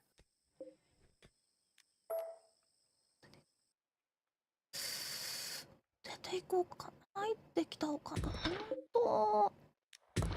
I quit VShojo today。はい。はい、31日予定でしたけど、今日やめます。I quit. This is very wrong. ローさん。はい。Very, very wrong. You're telling me that VShojo JP was doing good? Looked like, at least. Doing good. 払っていたとしても、ケイソンに払っていたとしても大丈夫だったっていう感じですね。You're telling me you could have paid me? そういうことです。Then where is it? Where is it? I want it now. Oh. Did you decide? What? Yeah. What? Hmm. つまり、 So 払えたかもしれないっていうか、まあ、そうですね。JP のタレントって私だけじゃないんですけれども。はい。財布が一緒になっていたんで、はい、私が見えるのは、財布の全体ではなく、入ってくるお金と出ていくお金のみ。でもその財布に入ってたお金は本来タレントに払う額のお金でしたよね。はい。ちょっと何言ってるか分かんないんですけど、ちょっとそれは置いといて、ファンの方の目線でちょっとどうしても知りたいのが、今例えば出ているグッズとか、はい、VShojoのタレントが出してるグッズって、あれ買ったら VShojoにお金が入って私たちには入らないみたいな状況になっちゃうんでしょうか。そういうのを教えてください。これは VShojo Japan の今後にも関わるところなんですけど、まずそこを、アドレスすると、はい、今 VShojo Japan というものに関しては財布が一緒っていうお話をしたじゃないですか。財布がどこと何と一緒ですか？ US と一緒。I just it's absolutely crazy to say that they had it. Like 万が一のことがあれば、日本もなくなってしまう。 someone was saying the other day, like embezzlement. I think it was Simon, and I was like, it feels that way. Like someone somewhere in the business is cooking the books. タレントが辞めてしまったらオペレーション続けることができないんで、はい、完全に解散になるというふうに思っています。で、それになったときに、今いるタレントがなるだけ今の形で活動を続けられるように、今ある契約っていうのを会社からタレントの直契約に移動している状態になってます。で、基本的に主にはそれがスポンサーシップとかライセンスのマーチみたいなものがあるんですね。Get those rotten. スポンサーシップに関しては、大丈夫なんですけれども、ライセンスのマーチに関してもまたこれも大丈夫な話で、今動いているものに関しては、例えばケイソンの、何かしらのグッズが他社さんから出てるよみたいなものに関しては、ケイソンに、契約値以上とか行われるので、VShojoにお金がいかないように、私に直接お金が入るように、はい、契約を変えているってことですね。変えていた。It really sounds like she's laying into him a little bit in Japanese. I wish we could hear all of it. I wish I could understand it. He has his hands tied. He just can't really give an answer on why they weren't paying them. Everything is liable for court review.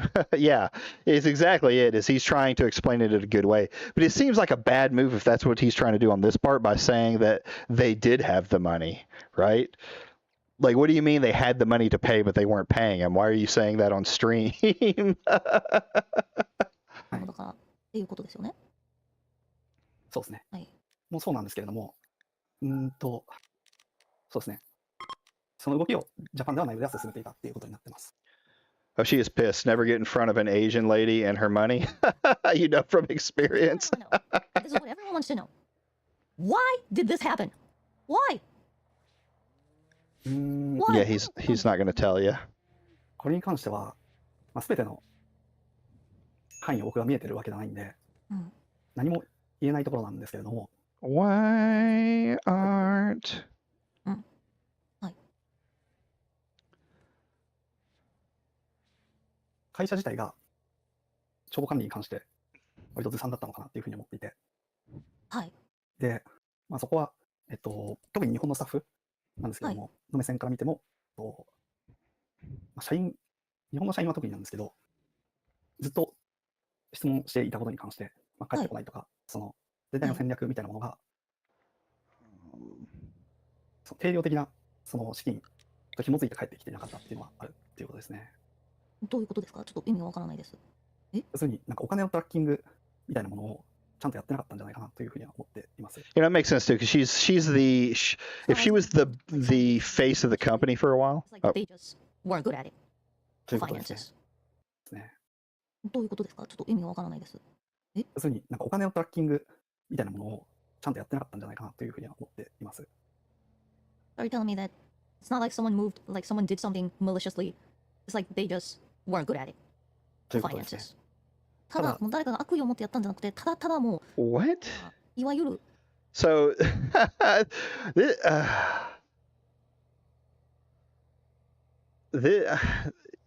like that just doesn't make any sense to me either. Like you're telling me that this it wasn't malicious. It's not that they're stealing the money. It's just everything was above board and we thought we were making money, but we're so shit at finances that we didn't notice that it was all fucked up. Oh man. Hey, imagine just any company like walking in. I was like, hey guys, we were going to pay you. We thought we made millions, but we didn't. And we can't pay you guys. So have a good week. 無能だったということですかね、お金の管理に関して。そうですね。You know, you hear about this stuff in like a small business sense. A small business owner gets started, goes, has problems, isn't good with finances, isn't able to pay their employees, gets sued.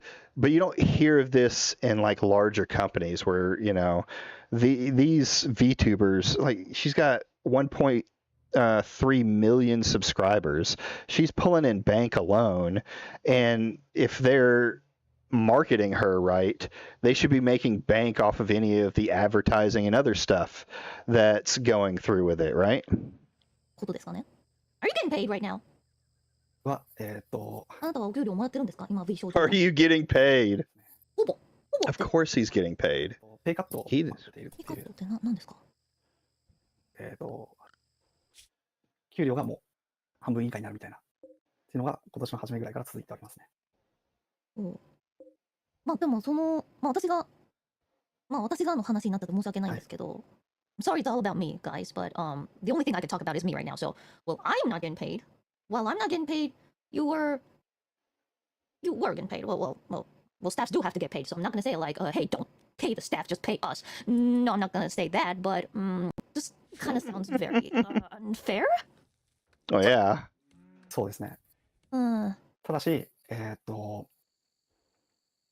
考え方もいろいろあって、多分なんかその判断が正しいか正しくないかは、まあいろいろあるとは思うんですけれども、全体の方針としては、未払い分が支払われるためには、会社の状態が良くなる必要がある。スラクチャーとか。自転車操業ですよね。はい。スラクチャーとか。Yeah, I mean, with her being so rich, or making shit tons of money off of her other stuff, I can completely see why she may have spent I don't know though. People who get lots of money tend to be very stingy with their money. So I feel like I would have done something more than we're getting close to a year. そういう全ての資金とか VTuber に 2 months away, it would have been a year since the last time she got paid from them.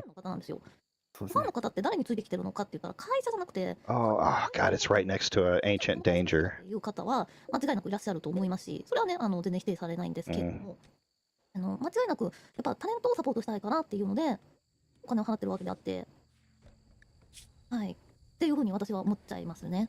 はい、私もそう思います。Talent first, my ass. Was it like staff?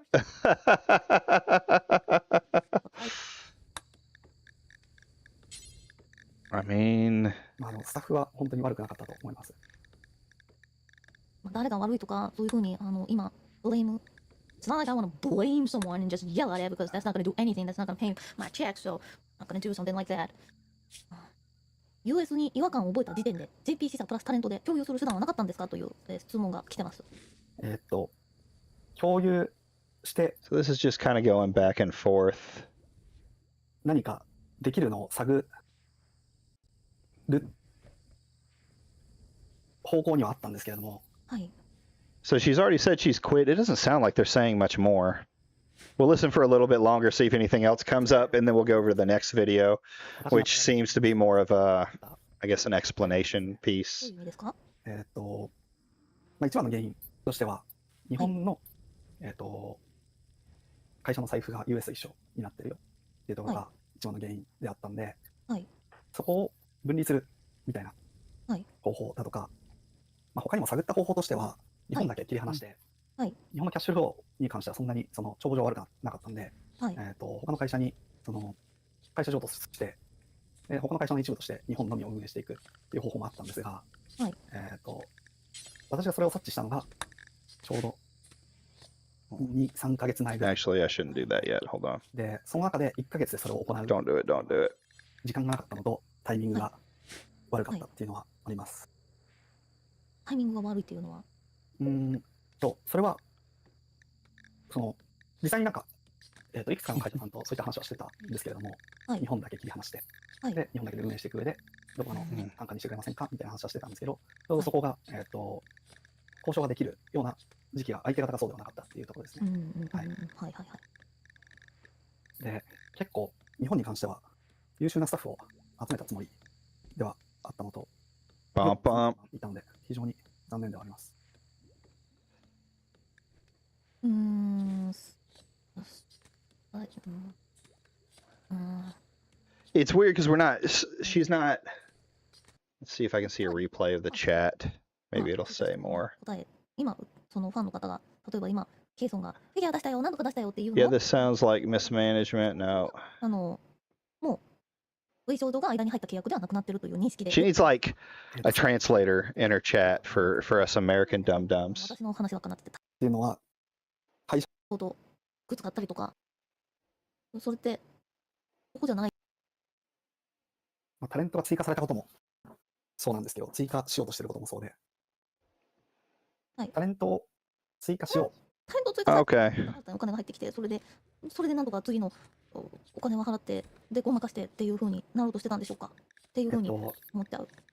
多分そういうふうには思ってはないんですけど、タレントを追加するっていうプロジェクトをやってる人はタレントを追加することだけを考えてしようとしているはい。っていう状態なんで、その支払われてないよとか、その Okay. Looks like this amount of money should be paid to the talents, and we haven't. Hey, we need to do something about that. Did anyone say anything about that?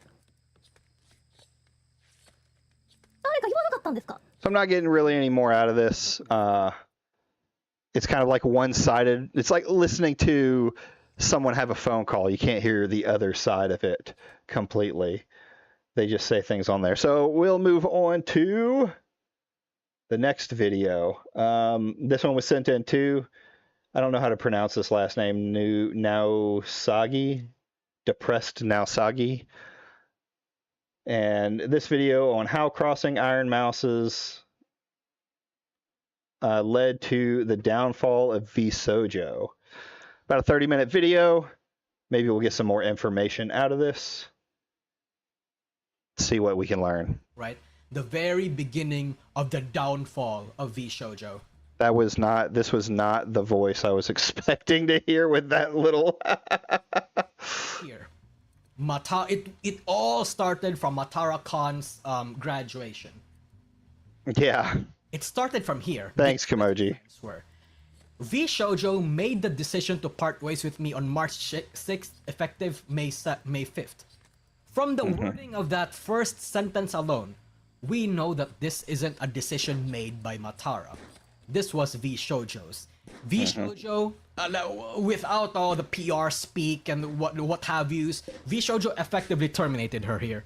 Again, despite all the wording and the PR, right? Like, I think we can all agree with that. That is clear enough. VShojo also themselves confirmed this with this announcement. And the general public consensus, according to what has been found, is that it may have something to do with Matara selling merch outside of VShojo. Something we've known since Kason is that VShojo makes money from the sponsorship and the merch cuts, right?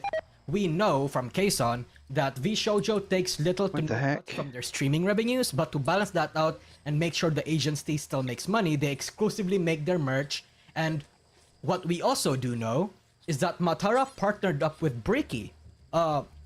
Bricky is another content creator for merch. He has a lot of experience regarding that field. I actually do know. Okay.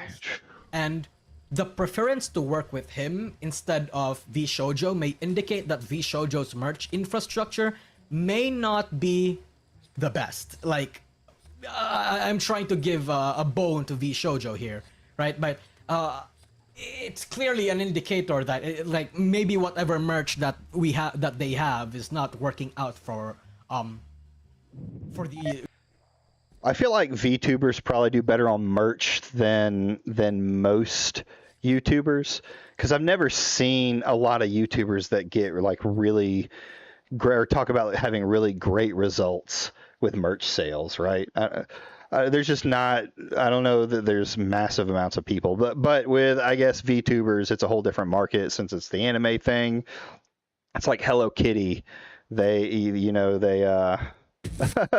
you got to buy all the merch, all the stuff, the little stuffed animals and stuffed characters.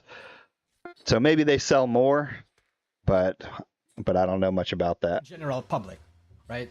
She also, but Matara Khan also signed in with WME as a talent agency, and that's a lot of services. At that point, what is VShojo even doing for Matara Khan?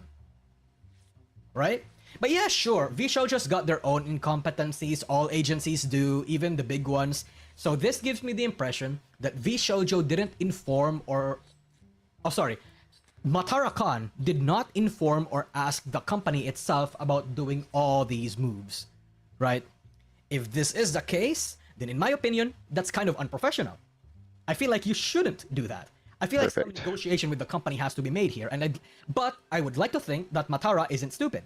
I like to think that they did actually talk about it, they just never agreed on anything, aside from this mutual separation that VShojo wanted to do. After this, it didn't seem like there was too much to go off of, right? Like, okay, Matara made an oopsie, there was a massive disagreement between her and VShojo.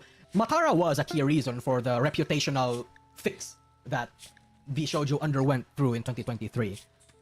So I feel like Matara did a lot for VShojo and VShojo did a lot for Matara, but either way, it just seemed like it was a very professional thing, right? Then, suddenly, Mountain Dew, this guy, this person, Mountain Dew. and this guy is one of the founders. One of the actually a co-founder, I think, right? Like, yeah, co-founder of VShojo. Yeah. Awesome. This is a co-founder, chat. Kind of a huge deal. And they're parting ways, just like that. Right? But okay, let's throw another bone here, right? Like, whatever. Fucking happens. We just experienced a founding member of Hololive leave the agency last year. Achan, which, reincarnated this year, but we'll talk about that in the future, right? But we can sense here that there were definitely signs. It's okay, it's normal, right? But then, more staff were leaving, like Turbo Dog. Questions started being raised. What is happening? VShojo might be cutting costs. Where did the one... So what date was this? Like, when did this start? Like, how long ago? Because obviously the greater community hasn't seen much of it, but it looks like the tears may have been happening a lot sooner, or a while back. We'll say a while back. The $11 million fucking investment by the way, which just to remind you guys, VShojo on their first round of investment raised. VTuber merch sells better because it's not someone's face, it's a character. Yeah, that's kind of what I get with it. Is it's more of the brand than like it's easier for an anime character to sell than it is for like My Ugly Mug to sell, or something like that. So yeah, I get that. $11 million. I don't know where all of that went. Weebs tend to spend a lot of money on stuff too, so I don't think they've done anything that can warrant $11 million. VShojo JP, yeah, sure, but like, is starting a JP branch really, like, can that really take up $11 million? I don't think so. But then, only a couple weeks later, right? Only a couple weeks later, this happened. We get a massive news. Boom. Giga is leaving. she announces that she is leaving VShojo, which only fuels the rats. Though, unlike VShojo, Giga says that she herself is terminating the contract, not VShojo. She says it's a business decision, so she might have realized that she didn't want or need VShojo services anymore. Can't say or won't say why, but it's clear cut. She ended up not needing the support VShojo offered, saw no reason to continue with their operations, all that sort of thing, right? There's like dozens of clips out there. I don't think we need to react to any one of them right now. It's whatever, right? Very concerning. 2 staff members leaving within the span of like 1 month, or maybe one and a half month. Not even like a week later, we get jump scared with this news. Zentreya is leaving. Zentreya. How big is that? So 3 in like a couple week period. That, yeah, I mean that's definitely showing cracks that something more is going on. That as we're seeing, I don't know that any VTubers were getting paid by VShojo at this point. This girl was mega invested in the company chat and shared. Like, if the face of the company and one of the founders of the company are leaving and they're not getting paid, or maybe they were getting paid and they saw what was happening and decided to dip out early, knowing it would be a problem. That's a schizo theory, though. So, but yeah, it's you're showing like if your top people aren't getting paid, you're gonna like not that you should pay all of your people. I want to get this straight, but if your top people aren't getting paid, those are the people who have the money and the resources to come after you for that money. You would think you'd at least want to try and keep them happy, but you know, I guess to each his own. So much of their values. You can't say that they weren't fair. They just didn't pay anybody. Proactively gave a VTuber a free model, pushed the auditions within the company, all this sort of stuff. It was huge. There was talk about how Zentreya's opportunities between Gamersubs and G Fuel caused some dissatisfaction among many other instances and whatever. I personally didn't dive too deep into why Zen was leaving, but basically, apparently this has been building up for a while now. Some small ominous hints here and there, like from I got this from from Zentreya's community, but apparently Zen was pulling a mysterious where she was basically implying that something was going on and that she wanted to leave, right? Yeah. And I would like to think that, okay, so Zentreya leaving, right? I would like to think that a lot of this stems from the fact that Zentreya pushes for a lot of things to happen in VShojo, right? But a lot of it has not really come to fruition. Chat, what happened to the auditions that just happened last year? What about all the stuff Matara-kan, Giga, and Zentreya was planning for the past year? Nothing. Absolutely nothing came out of that. Like I said, this sort of thing is typical for a lot of agencies. When you have a brand, but when you have the branding of VShojo, a company that is said to help with a lot of aspects of management, and whether intentionally or not, they branded itself as the better type of VTuber agency. The better. Ooh, talent free. So I guess that's where it's coming from, that because this was already kind of weird to me in the way that they don't like you normally hear of VTubers leaving and they leave their persona, their character with the company because the company owns all rights to it. So is that the part of this VShojo was like, hey, we're not going to be like those guys, and you know you can keep rights? Was that a pushing point of them, or is it just them blowing smoke up at people's asses? Freedom, you get the IP, blah blah blah. This may sound really weird. Because it doesn't seem like any of the people are talking about changing characters or graduating or whatever they want to call it. It seems like they're getting to keep the characters that they want. Yeah, right? Because of all of that. Yeah, VShojo lets you keep the character IP. Okay. So that's, I mean, I can see that being a big seller for if you want to become a VTuber, right? Like they'll help you get your, why are you naked? I put you, your clothes are right here. Go wear them. You know, that being a big selling point makes sense to me. Like, I know I wouldn't want to go through the whole thing. The other companies pretty much just bench the character and the VTuber reincarnates as a new one if they go indie or do another company. Yeah, that's what I've seen, which it doesn't, I don't know how much it hurts the brand because it seems like it's pretty well known that the VTuber is leaving. I think I remember one that I followed a little bit was like the Doki bird situation, and it, her leaving her persona behind, but it didn't seem like she was hurting for viewers on her first stream. So I don't know. I don't know how much that actually affects it. I mean, chat. I'm gonna be doing a lot of I don't knows in this. I'm like in I'm in unforeseen waters, uncharted waters. Maybe some of you may think that them being branded or marketed that way was unintentional. That them being called the better agency was a community branded thing. But in my opinion, to a certain extent, I think they leaned in on it. I think there was a point in time where they were absolutely smelling their own farts about how better they were compared to other agencies, right? Oh, yeah, I'm sure. Freedom was literally their Well, everyone knew Celine was Doki Bird. I gotcha. right? So was that a more that wasn't the norm? It was the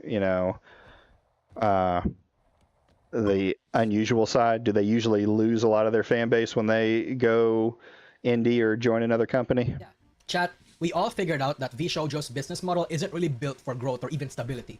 Years ago, I made a video, even openly talked about in stream, that their business model is eventually going to bite them back in the ass one day. That there's a hard cap to it. Yes, they redeemed themselves by like hiring ex-Nijis and winning over the opinion of the community, but the problem would then be maintaining that opinion and having the acumen to keep it as it is. To keep hiring cool people, to keep hiring... Depends really. Sometimes they lose them, sometimes they blow up again. Cash flow, Fair enough. and like make sure that the goodwill is on you. And they failed to do that. It's a business problem. Everyone needs to make money. Yeah. And unfortunately, the way that they make money is a very bad way to do so.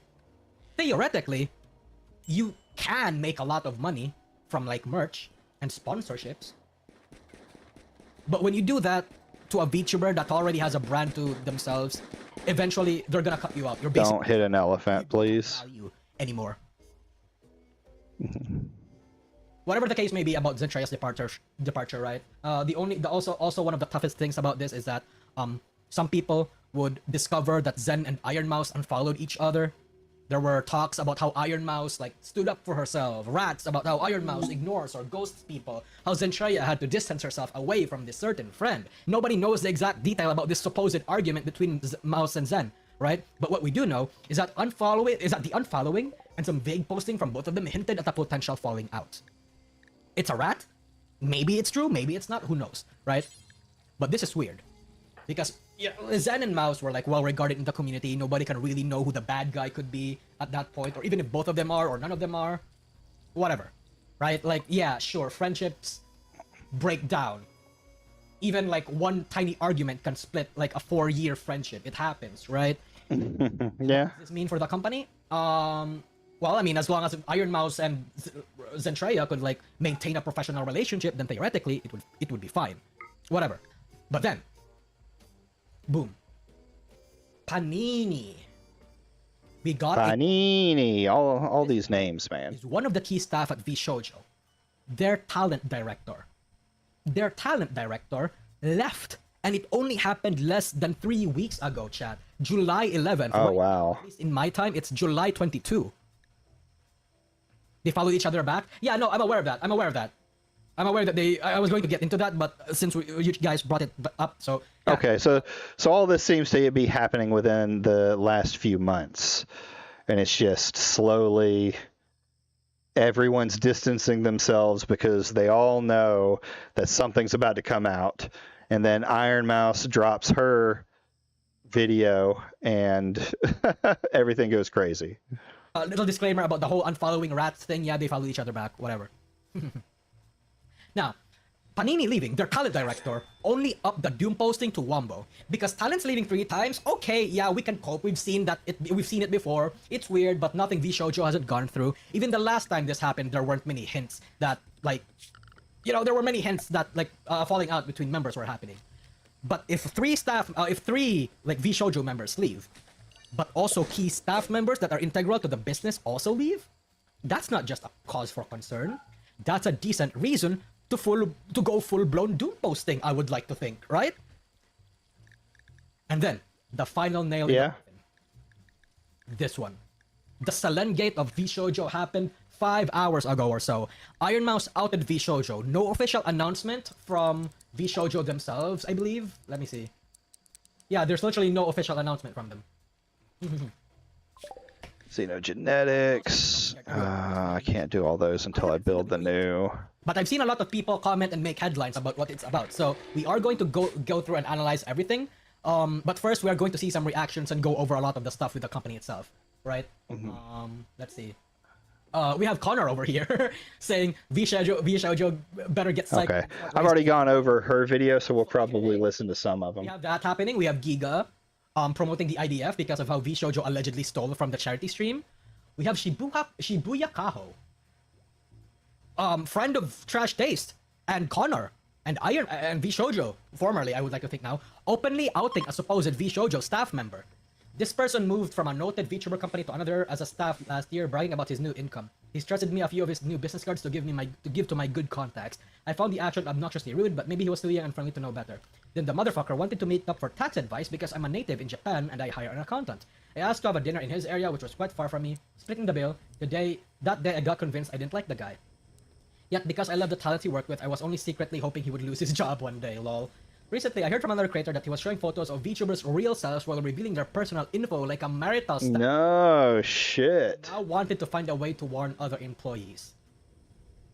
So this guy was showing them off. Now this is just, kind of an allegation, but interesting to hear. Wow. So basically revealing like their relationship status with other people.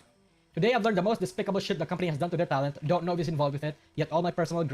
Is that still a big thing? I know in idol culture that, if they dated somebody, the fans would like lose their mind. And I've heard of that, some OnlyFans people and things like that are, their amaranth stuff where, people went at her because she didn't talk about her crazy boyfriend. But I mean, is that still much a thing that you just have to pretend to not be with someone so that all the weebs and all the gooners? Nimi Nightmare announced she was getting married, and most people are taking it well outside of the unicorns. Yeah, I mean, I don't know how much weight there is to most of these kind of things. Like, and even with it, like, yes, I think there are pedo baiting VTubers out there, but I don't know. I don't know why people watch VTubers to begin with, but I think it's more than just the idea of a woman they might get to be with, right? But if the VTuber does the girlfriend experience type of content, then it gets out that you're with someone, it's a nuke for your career. Yeah, I suppose that's what it is. It's the same thing as any even IRL people who show their face experience. If you're baiting those kind of people in, they're going to lose it when the illusion is broken. So yeah. Grudge is nothing compared to such betrayal. Sometimes, unfortunately, managers or agencies can be the talent's worst enemy. Yeah. Aster, you sly dog, Churu! Aster, you fucking rascal. I didn't know you were a staff member for VShojo. You fucking rude son of a bitch. Whatever the case, let's look at other reactions. VTubers are just Let's Players, but instead of a webcam, it's an animated character. They control the motion. It's really not that different. Yes, I guess I've seen a lot of them who do. There is a lot that's out in the open, like where they'll have, chat blazing and they're just kind of, I don't know, mumbling, talking. But yeah, I think a lot of the ones I've seen recently, at least, as I've learned more and more about this community, yeah, I can see that. We have Minty over here say, are we potentially witnessing a mass walkout from remaining VShojo members? Both Michi and Kuro have removed the VShojo displaying their names. And apparently it's not just Michi and Kuro, Kason, Amalie, literally all VShojo members have apparently done it. Yeah, Amalie. Yeah. So they're actually like, they must be having a call right now. And then, actually, Tectone even said something about this. Oh God. Like Tectone, I skimmed through Tectone's like 30-minute video earlier. He said that he knows something behind the scenes too. Yeah. I don't. If you don't know me, then, or if you haven't watched my channel, you'll quickly learn that I think Tectone is a pathetic, wretched, manipulative loser. So when I see a comment like this, the worst has yet to come for VShojo, I don't know that I believe him. I think he might just be stacking to act like he knew what was going on. But that's me being biased because of how much of a loser this fucking guy is. Never really said it, but he said something more is gonna come. So yeah, Doom posting. Fruit. The poor fucking bastard. Holy shit.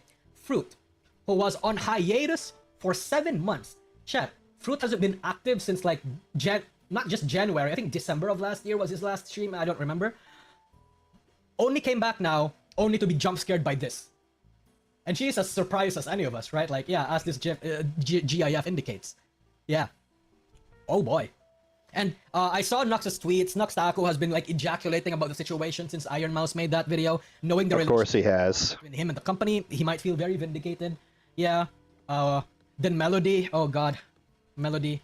Poor Melody. I feel sick. I need to think. Really, it says enough.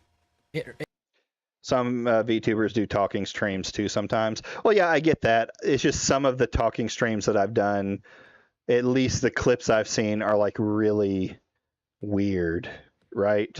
Maybe it's the baiter like romance type that I'm seeing, like the girlfriend experience or whatever. But it's just like weird to see like the way they're talking. They're talking, super fast. They're not really saying anything.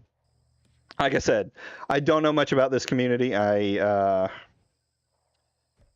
just kind of am learning a lot. Learning about the meat of it, we'll say. It really says enough. I can't legally say anything right now, but I'm just so tired. Please support Mousy, such an amazing person. Take care of yourselves. You guys matter. Tell people you love.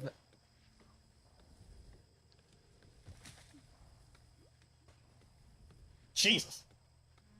Dude, I'm just saying, right? Like, if somebody tells me this out of context, I'm probably gonna think they were gonna off themselves or something. Holy crap. Let's go back to the Doom posting. Oh. Oh. Yeah, we just watched that one. It looks like the rest of it after this is going to be the actual Iron Mouse. So it seems like really no one on the outside knows too much, and anyone who is in the know is not saying a lot. That Charlie made a video about it. Anyway, let's watch this video, bros. Let's watch this now. I'm gonna turn out the BGM. Yeah, we'll watch this. Oh no, this is him doing that. Yeah, so it seems like not a lot of people know what's going on still. A lot of speculation. Or none of the VTubers involved are talking, probably for good reason, for legal reasons and stuff like that. I'm locked in. I'm going to be constantly watching this to see what comes up and learning about all these different characters involved. The Kimoji and a few others might be getting me into learning some of the history of some of the other dramas in there, so we might watch those on a few streams. Boom. But something is going on at another VTuber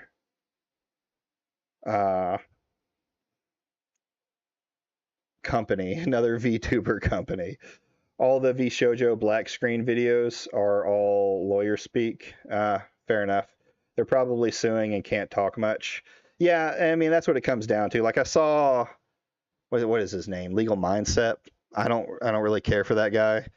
And I don't really have a lot of faith in his legal assessment of things. So I saw him do a video, but I don't like how much more does he actually know about it to be able to give a proper legal case. So I decided not to watch that one. I'd probably go for a different lawyer anyway, though. I hate most law tubers in general.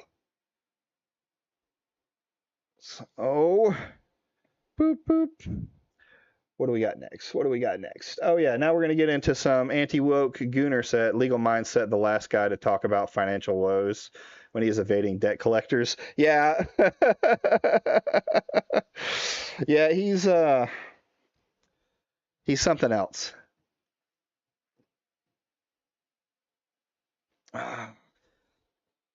Some would say that he moved away from the U.S. not just for that reason, but because he was a shitty lawyer too. Not me, mind you, not me, but others would say. Void Wars. Oh, so I have seen this one, Kimoji. Void Wars.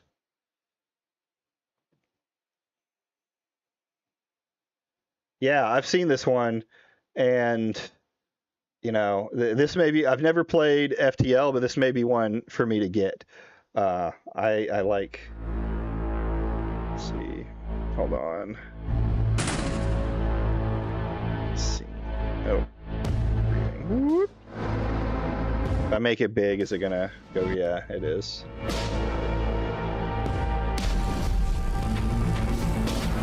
There we go. Yeah, I mean, you can't go wrong.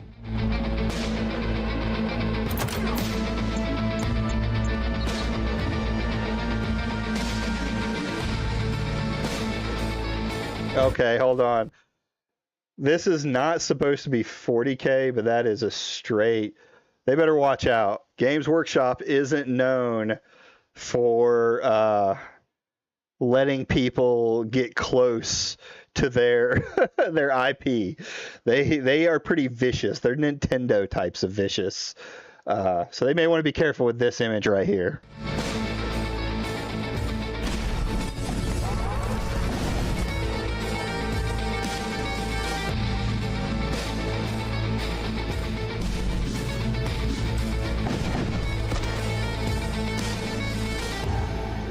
Wield unholy artifacts.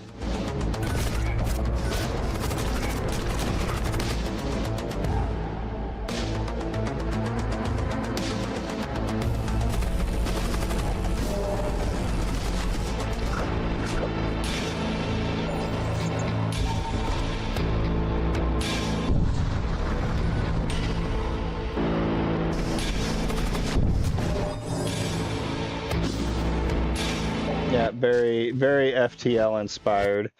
That one, is it on my wish list yet? Nope, that one just got added. Boom. I got to look at some more of the other ones too that are in the group chat. So anyway, we're done with that video. Let's move on to some anti-woke content. So this, I guess, journalistic group or vlog or, you know, forum or whatever it is, because I've never heard of them until today, Xbox Era, did a review on the new Wuchang Fallen Feathers with the female character. And he makes a statement about it being a gooner game, and the anti-woke lost their mind. I've never seen a group of people so offended by something in my life. I think it was a joke, but I haven't watched the review yet. So I'm going to watch the review here with you, and then we'll watch, yes, Gooner approved, with with Pirate doing that Gooner approved thing. I want to do my own. I'm just not an artist. Same kind of thing, the Gooner approved stamp looking one, but instead of like a picture of a hot chick, we need it to be what it really is, right? A box of tissues and a bottle of lotion in the center, and we can just post that at every Gooner tweet that comes up and give it the approval that they're looking for, right? Show them that we approve. But anyway, we're gonna watch this and you know, see, is it a joke? Is he mocking them? You know, what's going on? Wuchang Fallen Feathers. I could just steal the one from Yorch. I mean, you know, as long as you make some creative changes to it. So good. Or you can just post his again, right? I'm sure they may get annoyed eventually. Level design is king, along with some incredible vibes. When you nail those two aspects as well as Wuchang has, and have some of the best balance that I've seen at launch for one of these titles, it leads to an extraordinary experience. Our titular character is an amnesiac pirate warrior. For upwards of maybe 40 hours for most, you will discover the ills of late Ming Dynasty China, be faced with choices that go against fate itself, and, most likely, have an absolutely amazing time while doing it in this Day 1 Game Pass title. This is the Xbox Era review of Wuchang Fallen Feathers.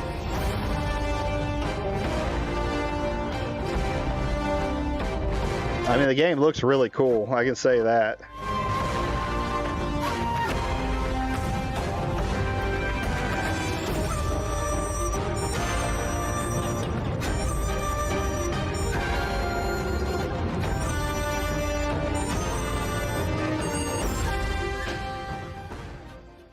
The game begins inside the burning cave. Wuchang awakens wrapped in bandages with a mysterious feathering affliction all over her upper right arm. We have been asked very nicely by the developers not to... Is it getting bad reviews on stream? Okay, hold on.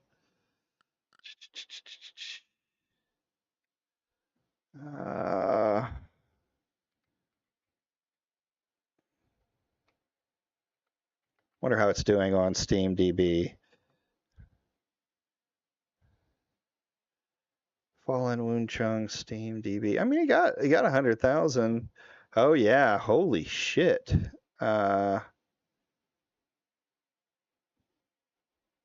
Mostly negative. Let's...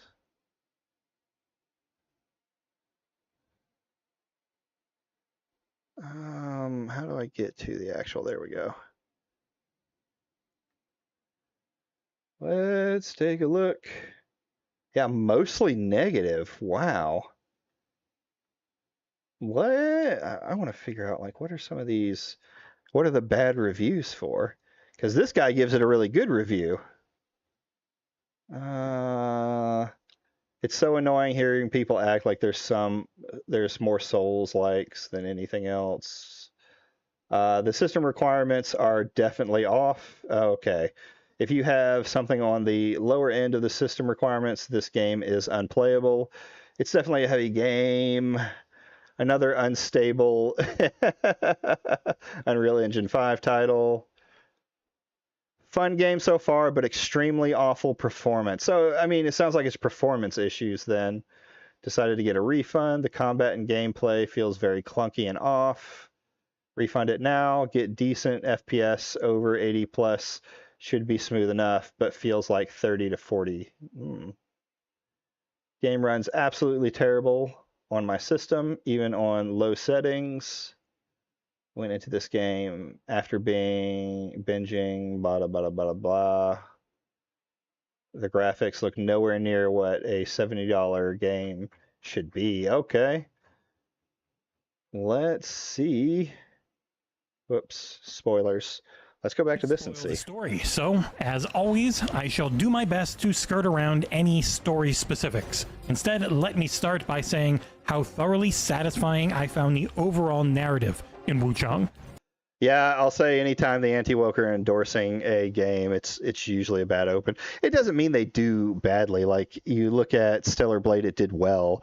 What the anti-woke don't realize in the United States is it didn't do well. They do because Pirate Nation showed it off, is it didn't do well in the United States. And I don't think Stellar Blade's a bad game. The people who I've seen talk about it, who tend to be more reasonable, are generally have said it's a decent game. Not like outstanding, but it was marketed as a gooner game, so that's what, everyone calls it. Information like motives and past events is dull. Okay, I can kind of see maybe where they're going for with the graphics. Like, this looks very... It doesn't even really look Unreal Engine 5. It looks slowly and older. quietly. There are a handful of cutscenes in the game, but most of them just occur before a major boss. The Dark Souls franchise is a very obvious inspiration for how light on direct information the game is.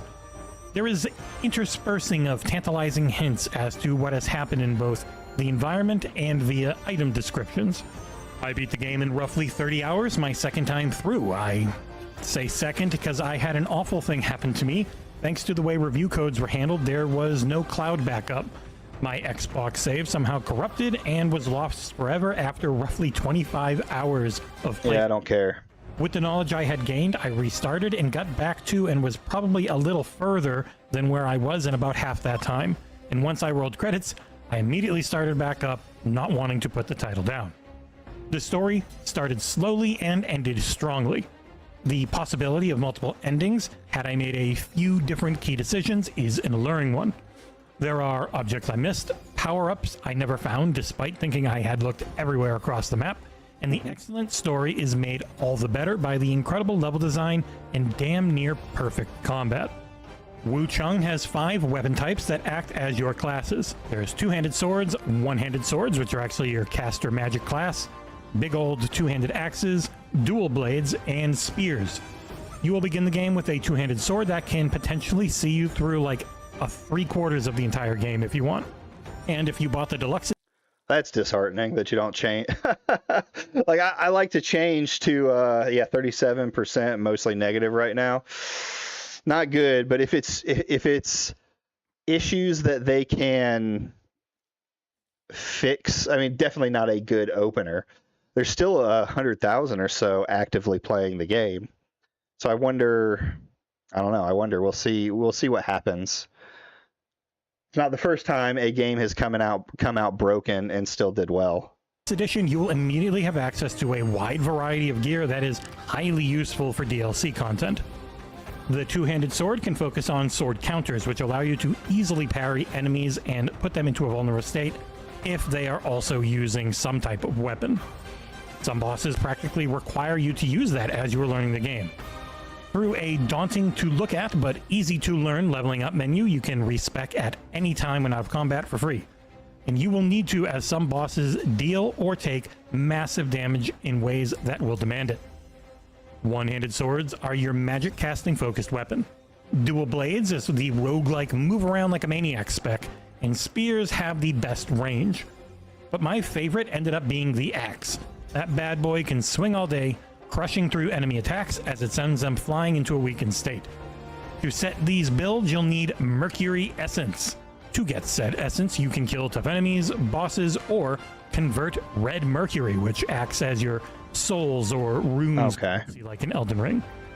You'll get it from killing foes, breaking down Red Mercury buds of all sizes in your inventory, or selling items. The Mercury itself is used for purchases from I mean, so far, it kind of just sounds like your typical Souls-like. I'm not a huge Souls-like fan. I've never really played them. I'm not that great at them, to be honest. So, you know, to each his own. My brother-in-law loves the games. Soul Slop. Yeah, I mean, it kind of feels like Soul Slop. The problem is when a system like Dark Souls comes out and it kind of like redefines the industry,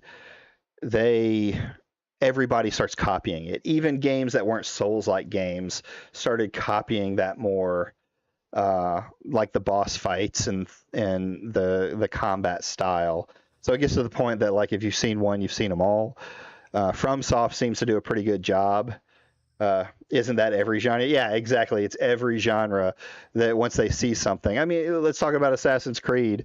It had a great stealth mechanic, and they could have focused on that more, but instead they jumped on the hype train of RPG stuff and things like that.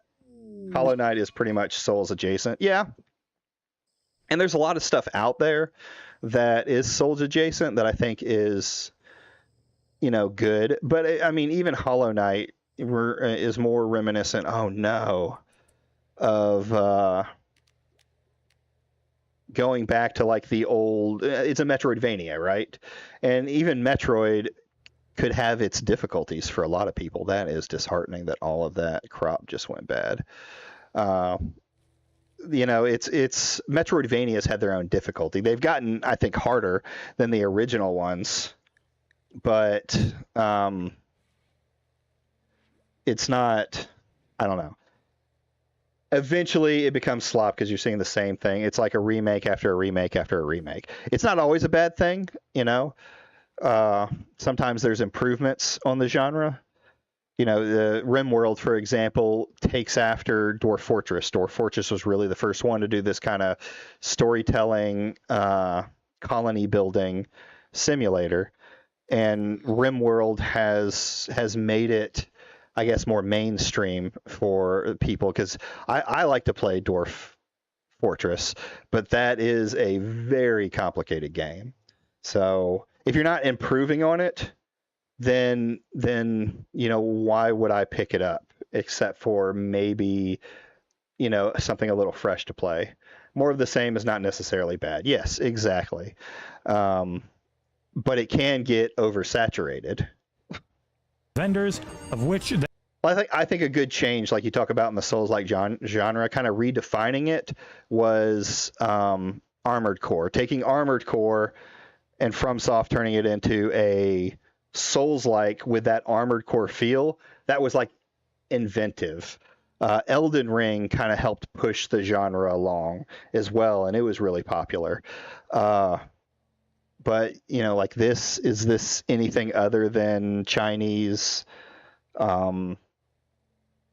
Souls-like? there are action. And that's the thing too. I just thought about that. This is a Chinese game. Could its numbers be being inflated because it's selling in China? Right?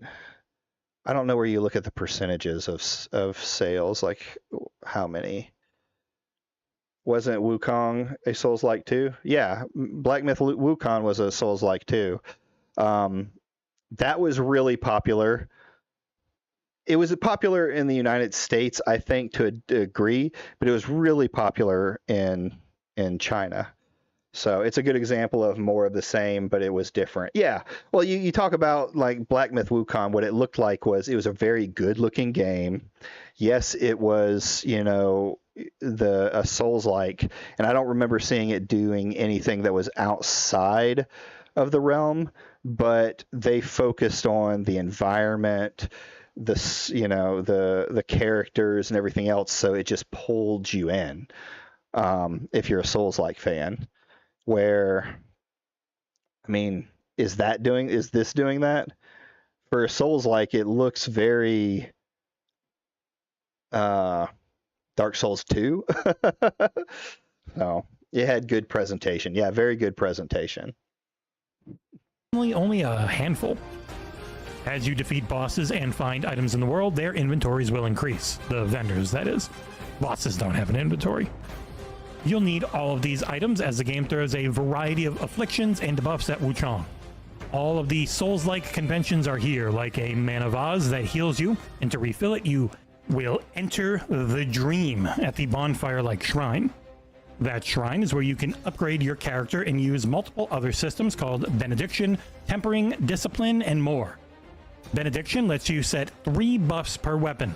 These can be things like gaining health when attacking from behind, or increasing burn rate of your fire weapons. Tempering is a series of acupuncture needle points that let you buff your weapon once, though eventually twice if you spec that way, per shrine visit. Discipline controls the move you have on your left trigger for each various weapon, and you'll unlock various other moves in said weapon's tree. There are so many options in how to build your character as you find more gear, which has 4 slots, including head, chest, arms, and legs. And Wuchang starts in incredibly cool-looking pirate gear, and there are all types of cosplay to find, including a transmog system that lets you look however you want, despite what you might be wearing. And by the end of the game, I had, for the gooners out there, 2 different bras and 3 pairs of panties I could wear to give you an idea of the horny types of outfits you could throw in if you so choose. And there are a bunch of incredibly cool-looking armor. So, I mean, I guess this is the start of one of the comments, right? For the gooners out there. Hearing a journalist actually say gooners in a review is pretty funny, though I guess this isn't like a major company. 29,000 subscribers. This isn't like a huge, large dude. Sets that are like actually armed. For the gooners out there. Bear outfit and some ridiculously, monstrously hideous boss items, and they can all be useful in certain scenarios. There is a lot of your defensive setup to work on in Wuchang. When it comes to getting hit by steel, you've got slash, blunt, and stab alongside various afflictions like despair, corruption, burn, and more. Every armor piece has strengths and weaknesses, and much like your weapon and build setup, you will need to constantly shift your armor to match the zone you are in and the bosses that you are facing. I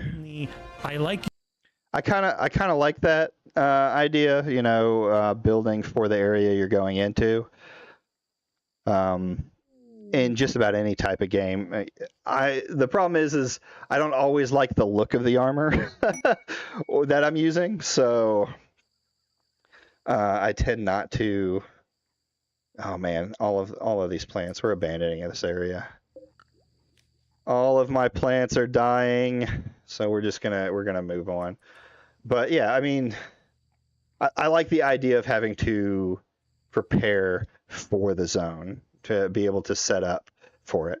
I just don't like change. I just don't like having to wear armor that I think is ugly. Using one weapon and one outfit, and I don't ever want to change it type, then you will not go far in Wuchang. And that's not to say that this game is overly hard. I think it's actually incredibly well balanced compared to games like Lies of P and the first Berserker Kazan. Back when I reviewed them at least, they've been nerfed post-launch. Both of those titles reveled in their difficulty, whereas Wuchang has spent its many years in development honing in on a really high difficulty curve that never felt unfair. There are some frustrating zones with mechanics like the Despair debuff that are an insta-kill if the meter fills up that are a little annoying, but those are few and far between. To me, that's kind of the point of Souls-like. Souls-likes are supposed to be grueling games. It's not for the normie audience, right? It's for the hardcore gamers. You know, Elden Ring kind of changed that in a way, and it's not saying that the games aren't good, but you know, people like to suffer sometimes. Like I get in this game and I die far more than I live, and it's kind of like the I understand it because I like roguelites and roguelikes. I like the idea of something happening that I can't control and I lose my entire save and have to start over. Easily handled once you know how to deal with them. Exploring is everything in this game, and if you do not search for the various upgrade items, you're gonna have a bad time. This is a day one Game Pass game launched on both Xbox and PC, though sadly not Play Anywhere. That means a lot of newcomers will be checking it out, and know that you will need to explore and be ready to grind your levels to keep the frustration down. Like, that's kind of the secret about Souls games, is that you can out-level everything around you and make it way easier. And I would say that the most important items to find in Wuchang Fallen Feathers are... I'm not big into Souls specifically, but I like the 2D Soul adjacents. Yeah, my thing with is I'm not great with the reaction times in it. And I tend to be a button masher when it comes to those type of games. Is for years trying not to be one, but I love like a roguelite where like Caves of Cud is a good example. Every time you push you do something, it's a move. Yeah, the age. You know what, Kamoji? Don't worry. Don't you? Let's not talk about that and how I feel like I don't react as fast as I used to in games. But, Caves of Cud, you can think about what you're going to do, even when it gets tense. So it's like, can I save myself from this situation? What can I do? Same thing with like Rimworld. How can I fix this problem? Can I survive to get to the next stage? You know, I like that hardcore gameplay. I can't do the dodge and parries very well. I'll admit I am not a Souls gamer. Feathers. There are a variety of feathers that you can find in the environment. I'm the kind of guy that if I get onto a Souls game, if I were to do one on like stream, there would be a death counter so you could see the number of times that I die over and over and over again. Funny enough, it's the reason why I dislike the trend of every turn-based game having real-time action events. Yeah, I could see that. Like, you like to be able to think about what you're doing. Hey, what is the best move? Hey, because in some cases, in some of these harder roguelikes or some of these harder CRPGs, it matters on the harder difficulties or even like the medium difficulties. What you do could win or lose you the game in one turn. They're as pink-colored little sacks of tentacles, which, yeah, it's kind of weird. But really the main way to get them, especially the higher level ones, is to kill weird poison jar lady monsters and red-eyed madness-filled enemies. There are faded, brilliant, and more leaves, and they are how you level up your weapon mastery. Said weapon mastery is in each weapon tree, and there are 4 different spots of it per weapon, letting you reach up to a max rank of 10, and it is the best way to up your damage health.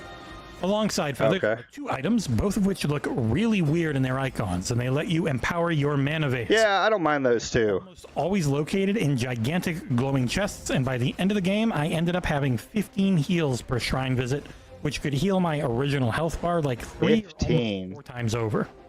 And while those are the 2 best items to really find while exploring, there are a lot more, including lore items, quest progressors, one-time use items like removing blight or healing over time, and dozens more. The other main mechanic in the game to know about is called madness. As mentioned before, with the feathers, there is an in-game madness system that rises every time you die or kill a human being. But if you kill someone suffering from the feathering, or that is just a monster, your madness goes down. As madness rises, Wuchang's eyes turn progressively more neon red. Your damage dealt and damage taken also go up, meaning things like repeatedly dying to bosses are both a positive and a negative. Whenever the meter reaches full, there is a chance that your inner demon will manifest in reality at the spot that you last died. Instead of simply picking up your lost red mercury, you will have to fight yourself to the death to get it back. But your inner demon is on no one's side, and any NPC near them can get in a Doom-style NPC on NPC fight. Often I would just dodge until my demon hit someone else or was hit, and then watch the 2 go at it, picking off the winner when they were at low health. As far as the base gameplay goes, it's extremely Souls-like. Your right bumper and your right trigger are your light and heavy attacks respectively. The left bumper is your per weapon ability, and the left trigger is your per weapon type ability. X uses your currently equipped 4 items, of which you'll go through with up and down on the D-pad to choose between. Pressing left on the D-pad changes the type of magic you have equipped. Again, you can have 4 at once. And right will shift between your 2 equipped weapons, while most of your magic spells, discipline moves, and left bumper abilities will require something called Skyborn Might to activate. And I think Skyborn Might is one of Wuchang's best features. There are various ways to earn it during combat.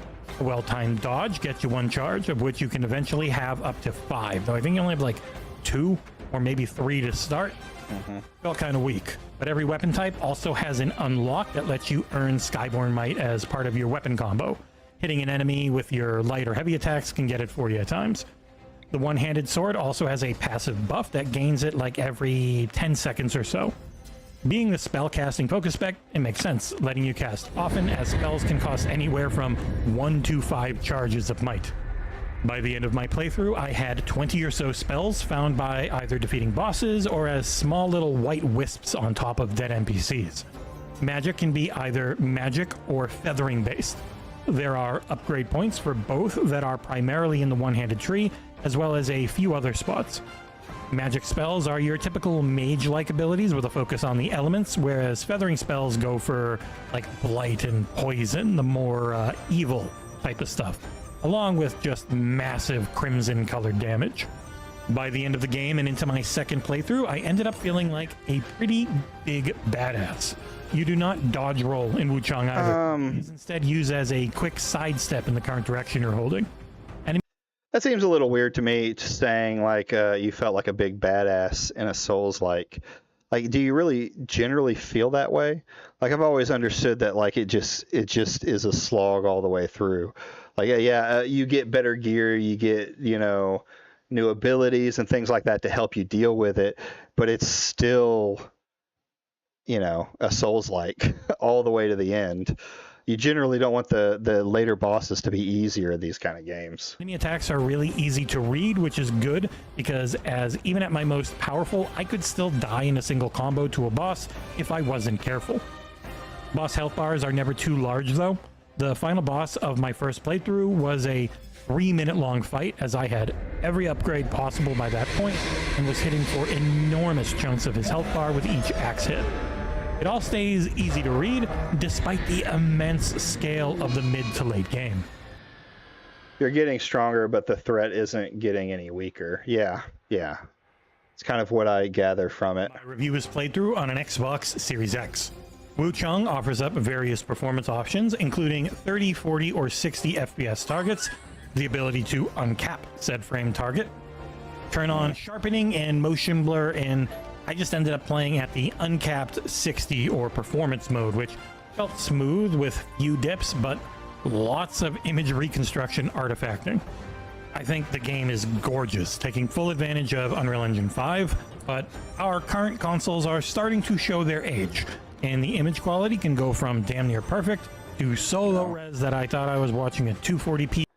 Not with the PC Master Race, I'm just saying. Real player video. I'm not sure if it's variable rate shading being used, but some images, every once in a while, like the main part of the image looks amazing, but if you look up or on the sides, it is super low res, which is normally a VRS thing. Overall though, I think the game looks amazing. It is a dour, miserable world, still full of color, gore, suffering, and beauty. Been asked not to spoil any bosses or any story, so I won't show off some of my favorite clips before launch, but there are some vistas and moonlight scenarios that are as good looking as I think a game can be. The art style pulls from the late Ming Dynasty, mixing real and extremely fantastical elements into something special to behold. Our editor-in-chief, John Clark, played a bit on PC before realizing he did not have it in him to get good. His first comments to me, though, were about how bloody gorgeous Wuchang is. I started the game in English before moving to Japanese and finally settling on the Chinese dub. I think the quality of all three was damned high with the... That's cool that it has multiple dubs. You don't see that, a lot in there. I mean, games, I guess, do have multiple languages, but I feel like it's unusual. English dub being really nice to see at a higher quality than some of these games tend to be, because the Souls games do not have a lot of voice acting, but what is there is normally excellent. And Wuchang following suit should help more people enjoy the experience without having to read all the time. It's really not easy to do mid-boss fight to know what they're saying.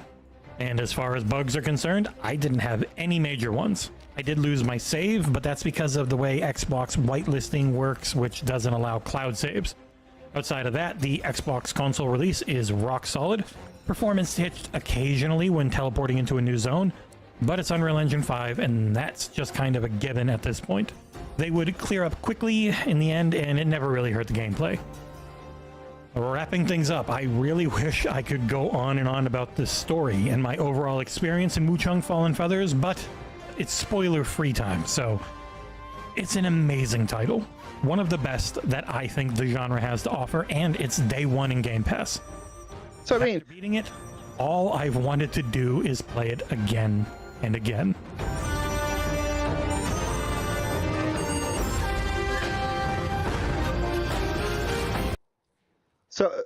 So hold on.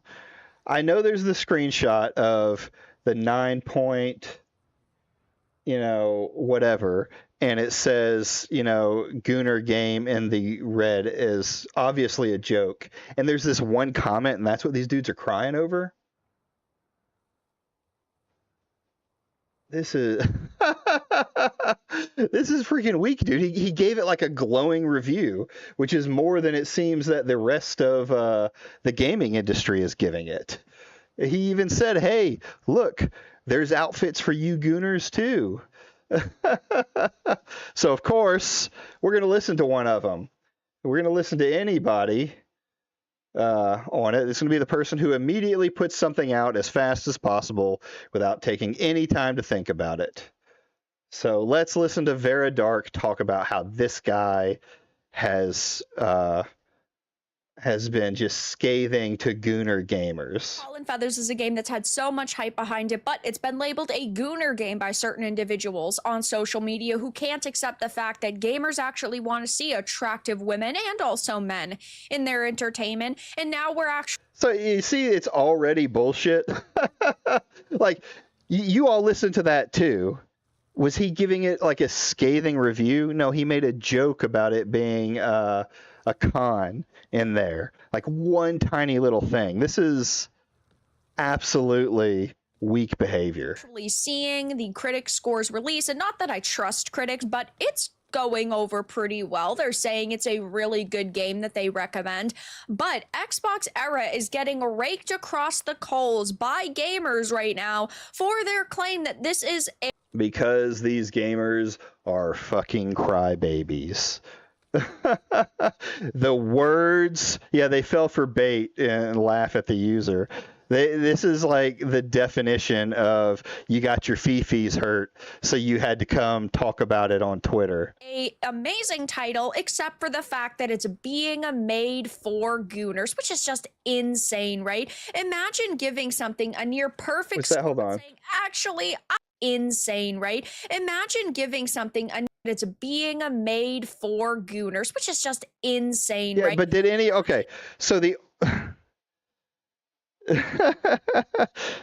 Even that tweet she just showed said nothing about gooning or gooning being bad. These guys just can't help that when someone calls them a gooner, it just makes them so mad. They're like, I'm not jerking off in my bath, you know, in front of my Xbox. I'm not jerking off in front of my PlayStation.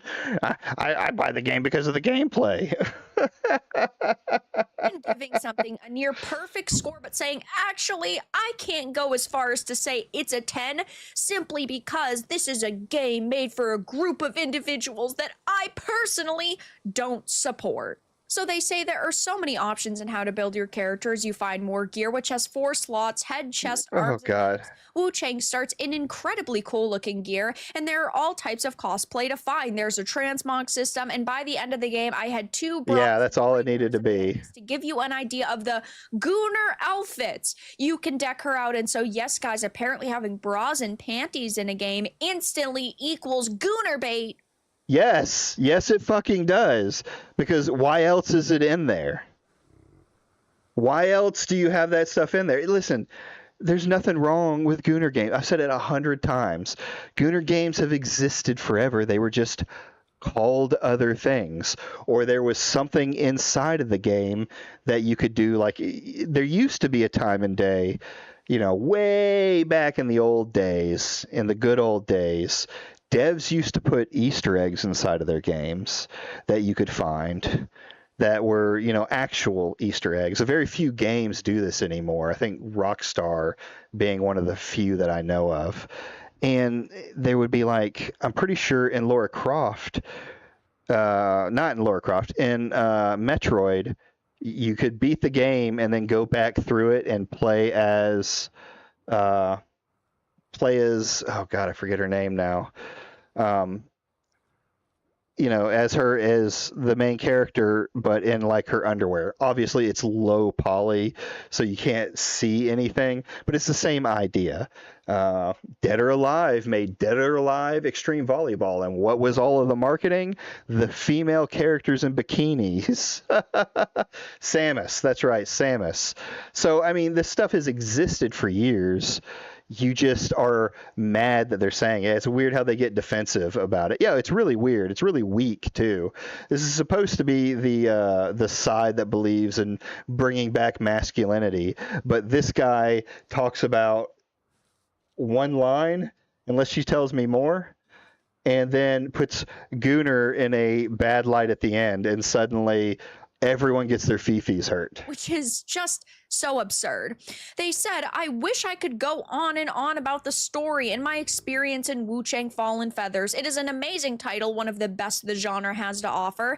It is available day one on Xbox Game Pass. After beating it, all I want to do is play it again and again. So they gave it a near perfect score. They gave it a 9.7. Listen to how mad she is about this shit. Like, just absolutely, completely butthurt that Gooner approved. I don't even believe the Gooner approved is what brought it down to a 9.7. That's clearly a joke that he's putting in there to take a jab at the anti-wokers. But she is so mad. It should have been a perfect score. It should have been a perfect score, but you say Gooners are bad. But the two problems that they had was occasional hitches after recording for a few seconds and Gooner approved. You're really that bothered by the fact that these developers dared to make an attractive character for Oh no. Oh no, no, no. No, no. What are you doing? Everyone come put the fire out.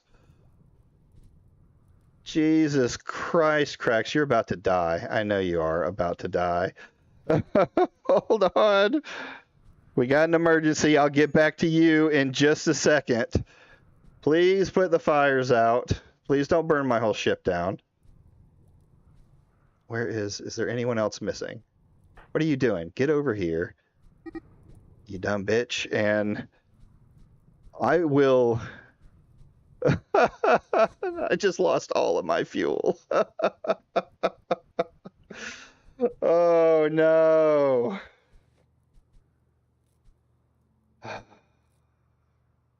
That was only like 400 barrels of fuel.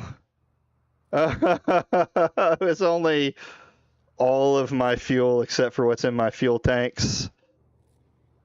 And I landed in the least tree populated area. We're gonna have to go to a forest after this and start some spreading. All right, hold on. We gotta. Is Crack's about to die? No, he's extremely burned though, and I'm guessing that's probably all gonna be positive or permanent. All right. No. Go after Cryotar's Gettingham. All right. Oh, so that was a disaster. They almost lost some corn too. But crisis averted. My ship didn't burn down to the ground. All right.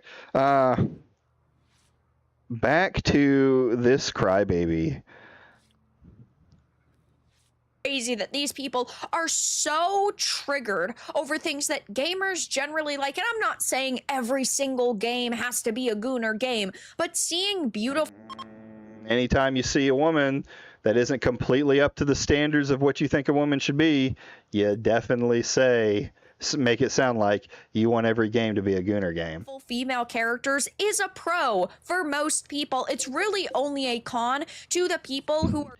He's not talking about the female characters, though, you fucking dumb bitch. He's saying specifically that there is Gooner-approved outfits for the game. He's not even saying anything negative about it, you know, besides the words Gooner-approved. Just, I don't see why these weaklings are blowing up about this. And it just shows that they're just like the SJWs of old. Are so bothered by others finding enjoyment and entertainment that they personally don't. And what's crazy here is the fact that they like the game. They could have... They have to think that... He put it in both. Okay, I just missed this. He put it in both. He put it in good and bad. You fucking kidding me? Gooner approved, good. Gooner approved, bad. You're telling me you can't tell a joke? Jesus Christ. Hold on.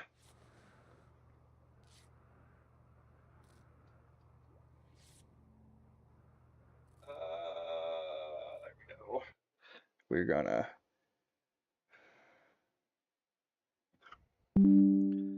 There we go. We're gonna do that later. Let's keep listening. Given this a 9.7, and they would have been taken seriously. But of course, they just have to add a slight in there against gamers, and they are getting wrecked for it. They had to lock down the... How dare they tell a joke in using their freedom of speech? How dare they? All right, I'm back. What did you miss? One of my colonists, Cracks, who let me get rid of this chick off the screen, because boom, decided to have a tantrum and attack my chem fuel supplies, which destroyed all of my fuel. I only have what's in the tanks now. And he's severely burned. This guy he doesn't have his left arm. His shoulder was blown off, his right big toe, and now he has excessive burns and heat stroke. He's having a rough time. He is, and I'm having a rough time now because there ain't no trees. Do we have any? There ain't no trees, bud. And I got to get some fuel. Also, we're listening to the anti-wokes, or specifically Vera Dark, cry about a guy making a joke about gooner games. They absolutely lost. This is why no one wants to deal with it. This is why they're losing popularity. This is why people are pulling away. This is why more people are calling them out. It's this exact behavior right here. It's that they're so offended at the words coming out of people's mouths that they lose their shit and try and bully the dude off the internet. It's just like Twitter of the old days, only now it's people who are right-leaning who are doing it.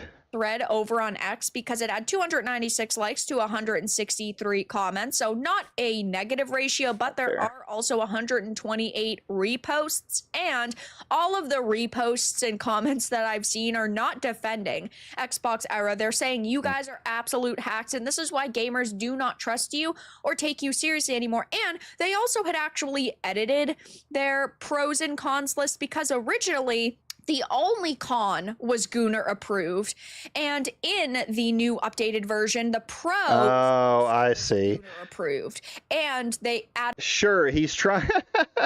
Yes, okay, that's a little dishonest if you want to say that, but he's obviously trying to show, no, it's a joke. I'm not trying to say Gooners are bad. That's what he's trying to push out. That's what he's trying to show. You know, obvious. Just fucking weak. The con to say occasional hitches, so they weren't even being honest at first. They had to actually add another legitimate con for why they gave this a 9.7 and not a 10, because people were absolutely roasting them. I was wrong. The reviewer. I have not seen any other like nothing that was a serious roast. It's just usually the same stuff. Like, I was wrong, the reviewer is a cuck. Okay. Is that supposed to be funny? She's talking about that new Wu Chang Fallen Feather game that came out that apparently is getting review bombed into the ground because of performance issues. And I think that its Steam DB numbers, with as many review bombs as it's getting, is probably inflated by the Chinese market. So it looks, looking at the video that I saw, it looks very, I don't know, it looks dated. It looks like Souls 2, I guess is what it would look like to me. So that's what they're getting mad about. Words is what they're crying over. Is a cuck. He really does look like a male feminist. I've never heard of this individual before, but he definitely looks like the type to sit here and complain about attractive female characters because he's never seen anything attractive a day in his life outside of a video game. See, that's not even like a good jab at him. That's just shit, I guess.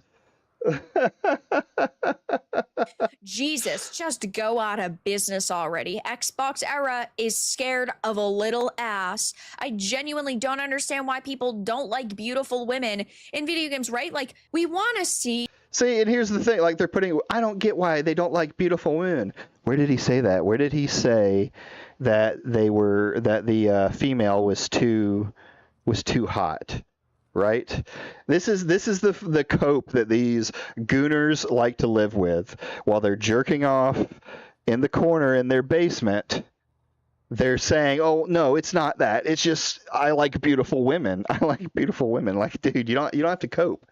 You know, if you like to jerk off to anime girls, you like to jerk off to anime girls. It's cool. You know, I can think you're a weirdo for some of the stuff, especially when it goes overboard, like the way Eve's marketing did.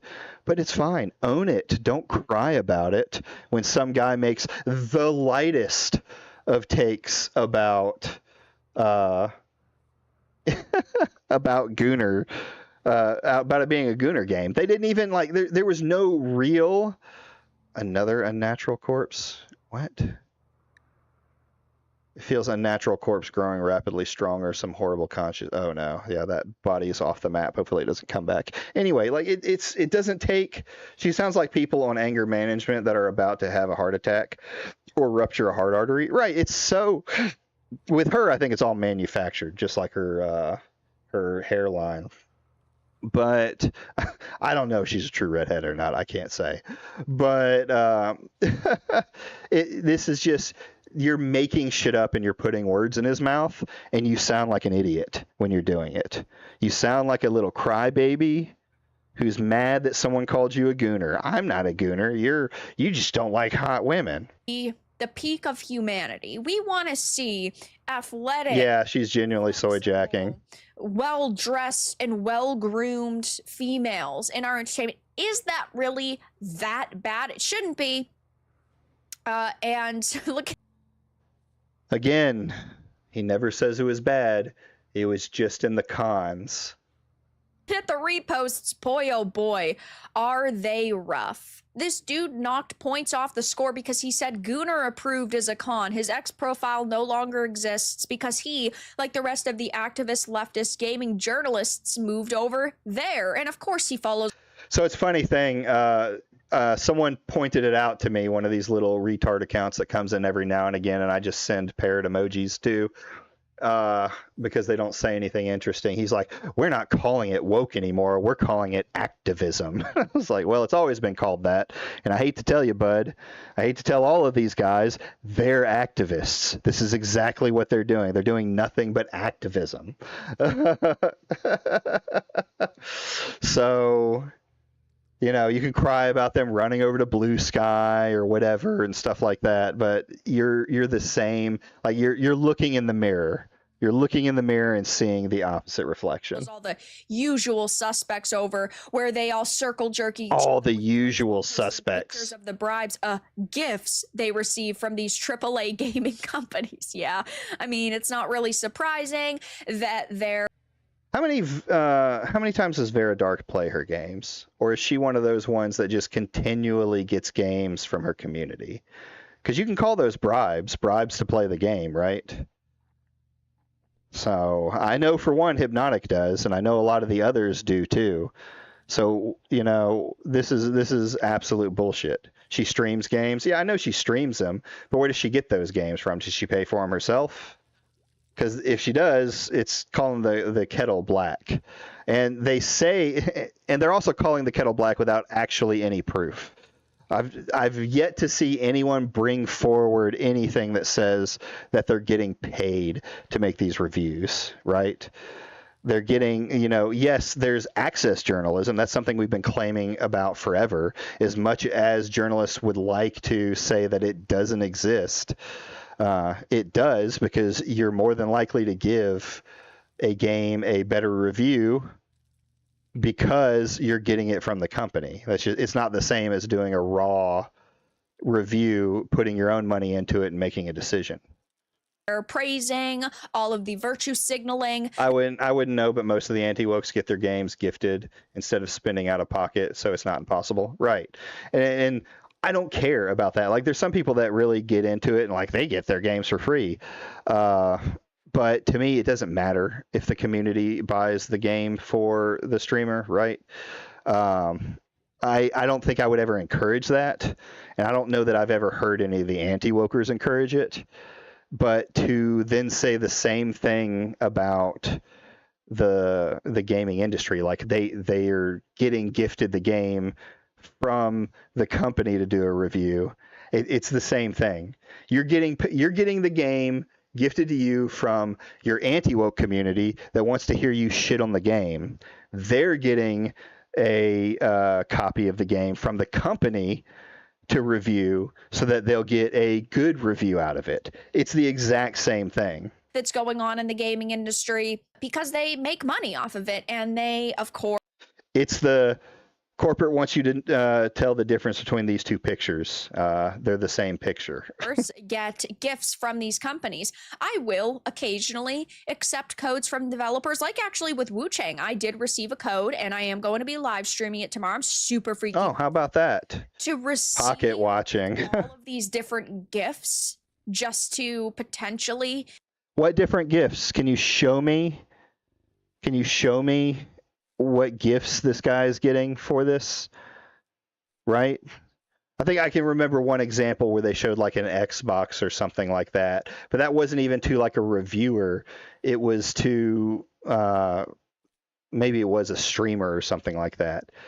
But I'm not seeing all of these gifts these people are getting. Give something a higher score is so scummy, and I would never do that. If a company wants to send me a code, that's.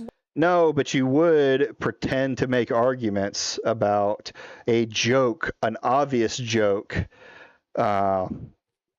within this game, just assuming that 9.7, the negative 3 points is for Gooner games because it has to be what's in the cons that makes it that way. But it's so weak. Oh, wait, she's complaining about Access Media when she actually got the code too? Yeah, absolutely. It's a good point. She's getting the review code for this same game. So in this situation, she's very much having access journalism. And she's probably going to give it a glowing review. One thing, but to be showered in gifts is just, in my opinion, not acceptable by any. You're just saying words. You're just saying dumb, yapping, dumb bitch words. You have yet to show anything that shows that they're getting these tons of gifts. Stretch of the means.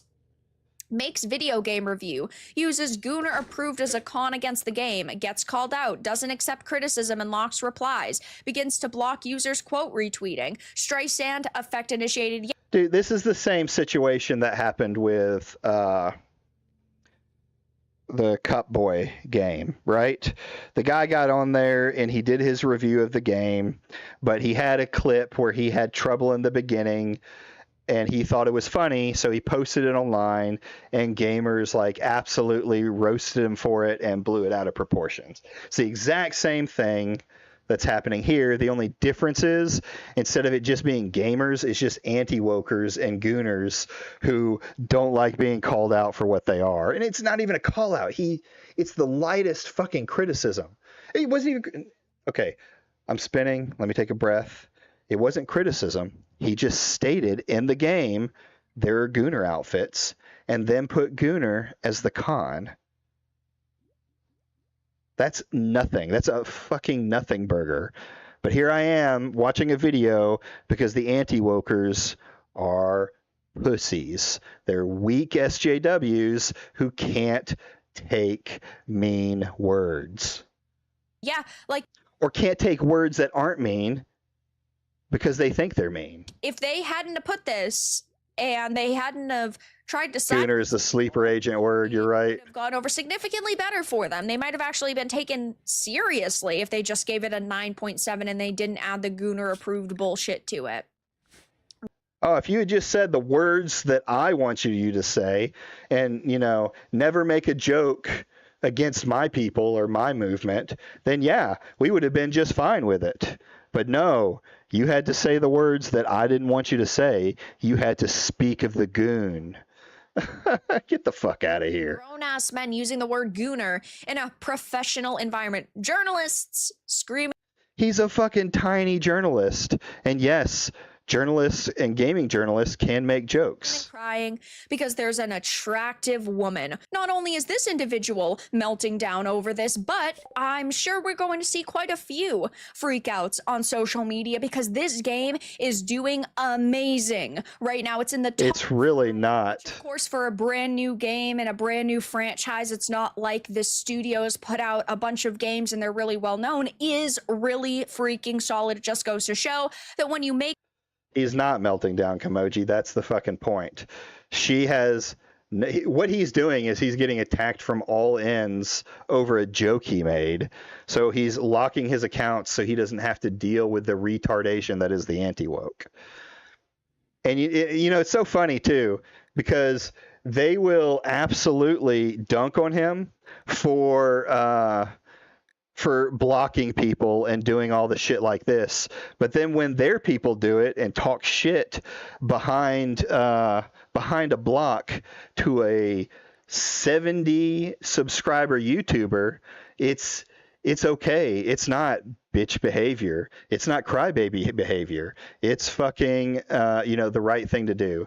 They're so hypocritical they can't keep their own arguments straight. And they're so weak that they can't even take a lighthearted joke, nor can they come in and talk to anyone who disagrees with them because they know their arguments are garbage.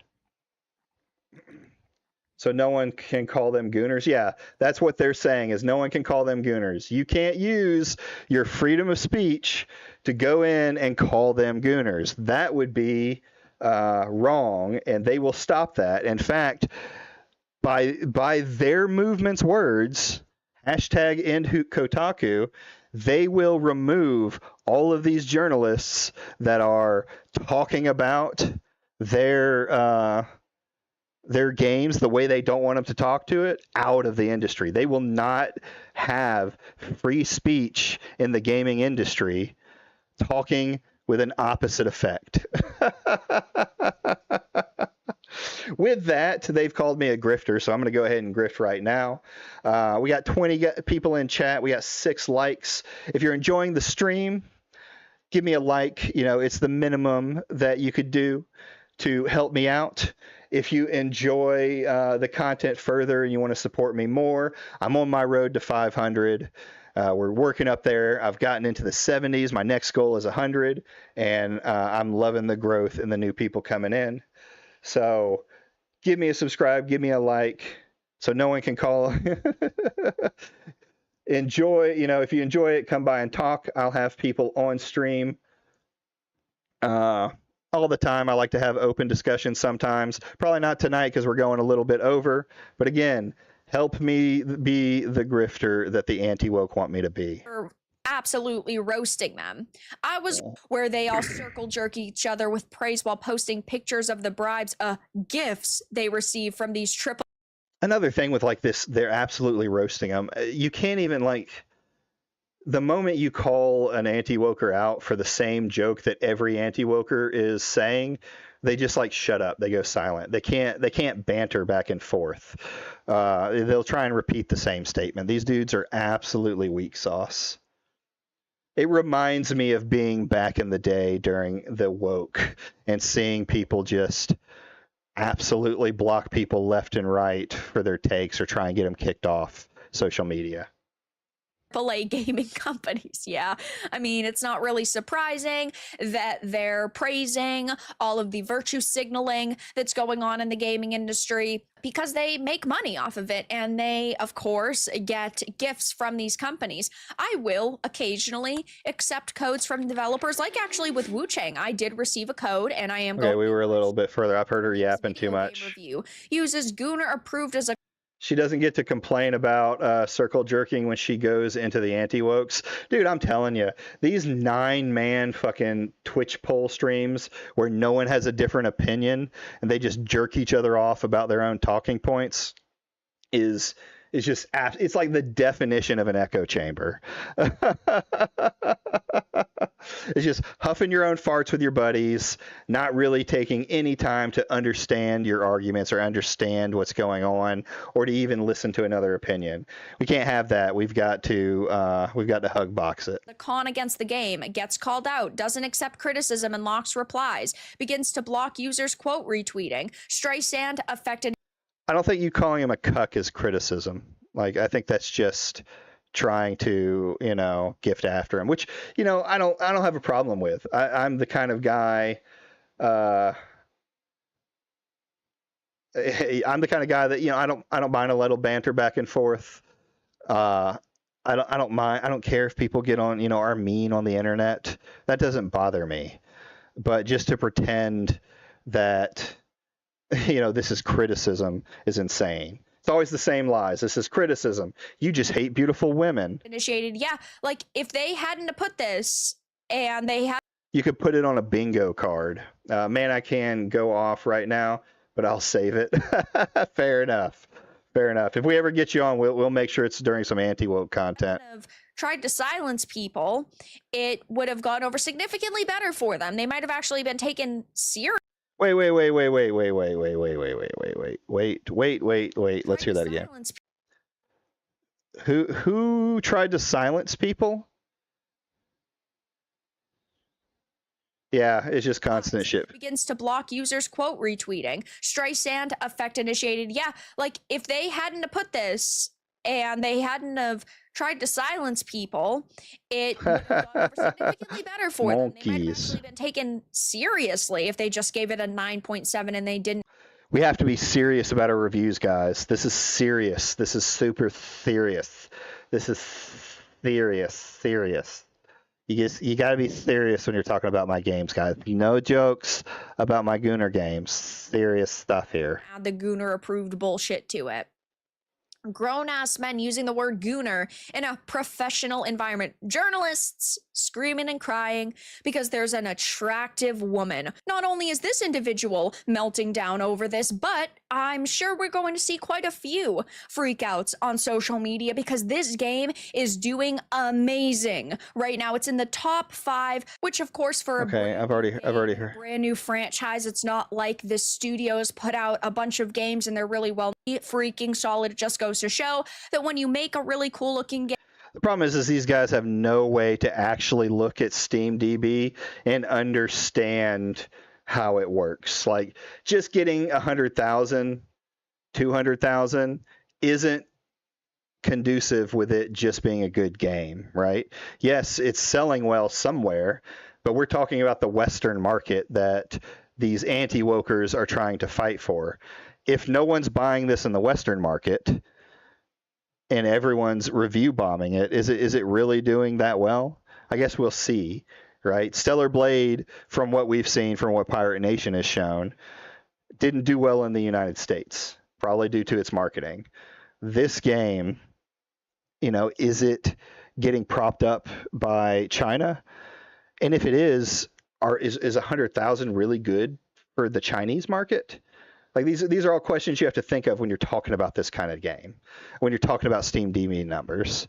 But at the same note, they would also call 100,000 a failure if it was Assassin's Creed. In fact,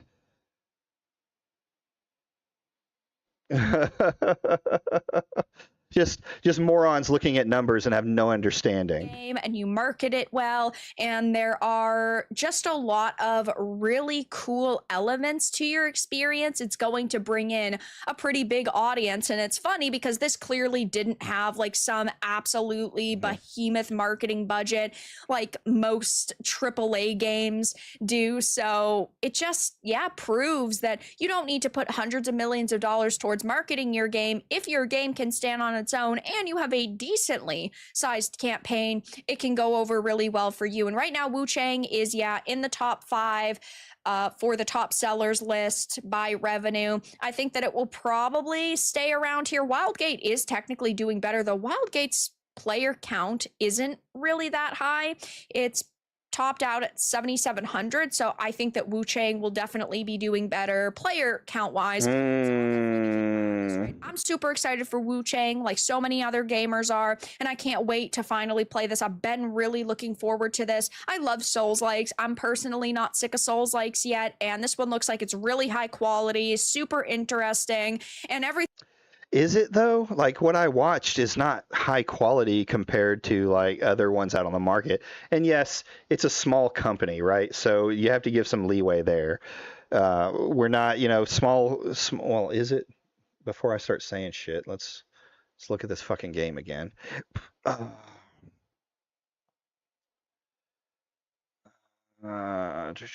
Search. Wu Chang. Fallen Feathers. $49.99. Good pricing for a game. Incredibly negative. So let's go. Let's do it this way so I can go with y'all. So y'all can see what I'm doing. So y'all can get the look. These guys don't professionally review games. They think posting a Steam review counts. Yeah. Steam reviews, while I do think in general are pretty good at getting stuff across, it's fallible to like review bombing and general things that the wider audience can have a problem with. Wu Chang. Wu. If I could spell right. Wu Chang Fallen Feathers. Let's go So into reading. little I do not care about that. Okay. The developer is Lezine, and this is the first game they've ever made, at least that they've posted on Steam. 505 Games is Bloodstained, Evo, Crime Boss. I have that one on my wish list.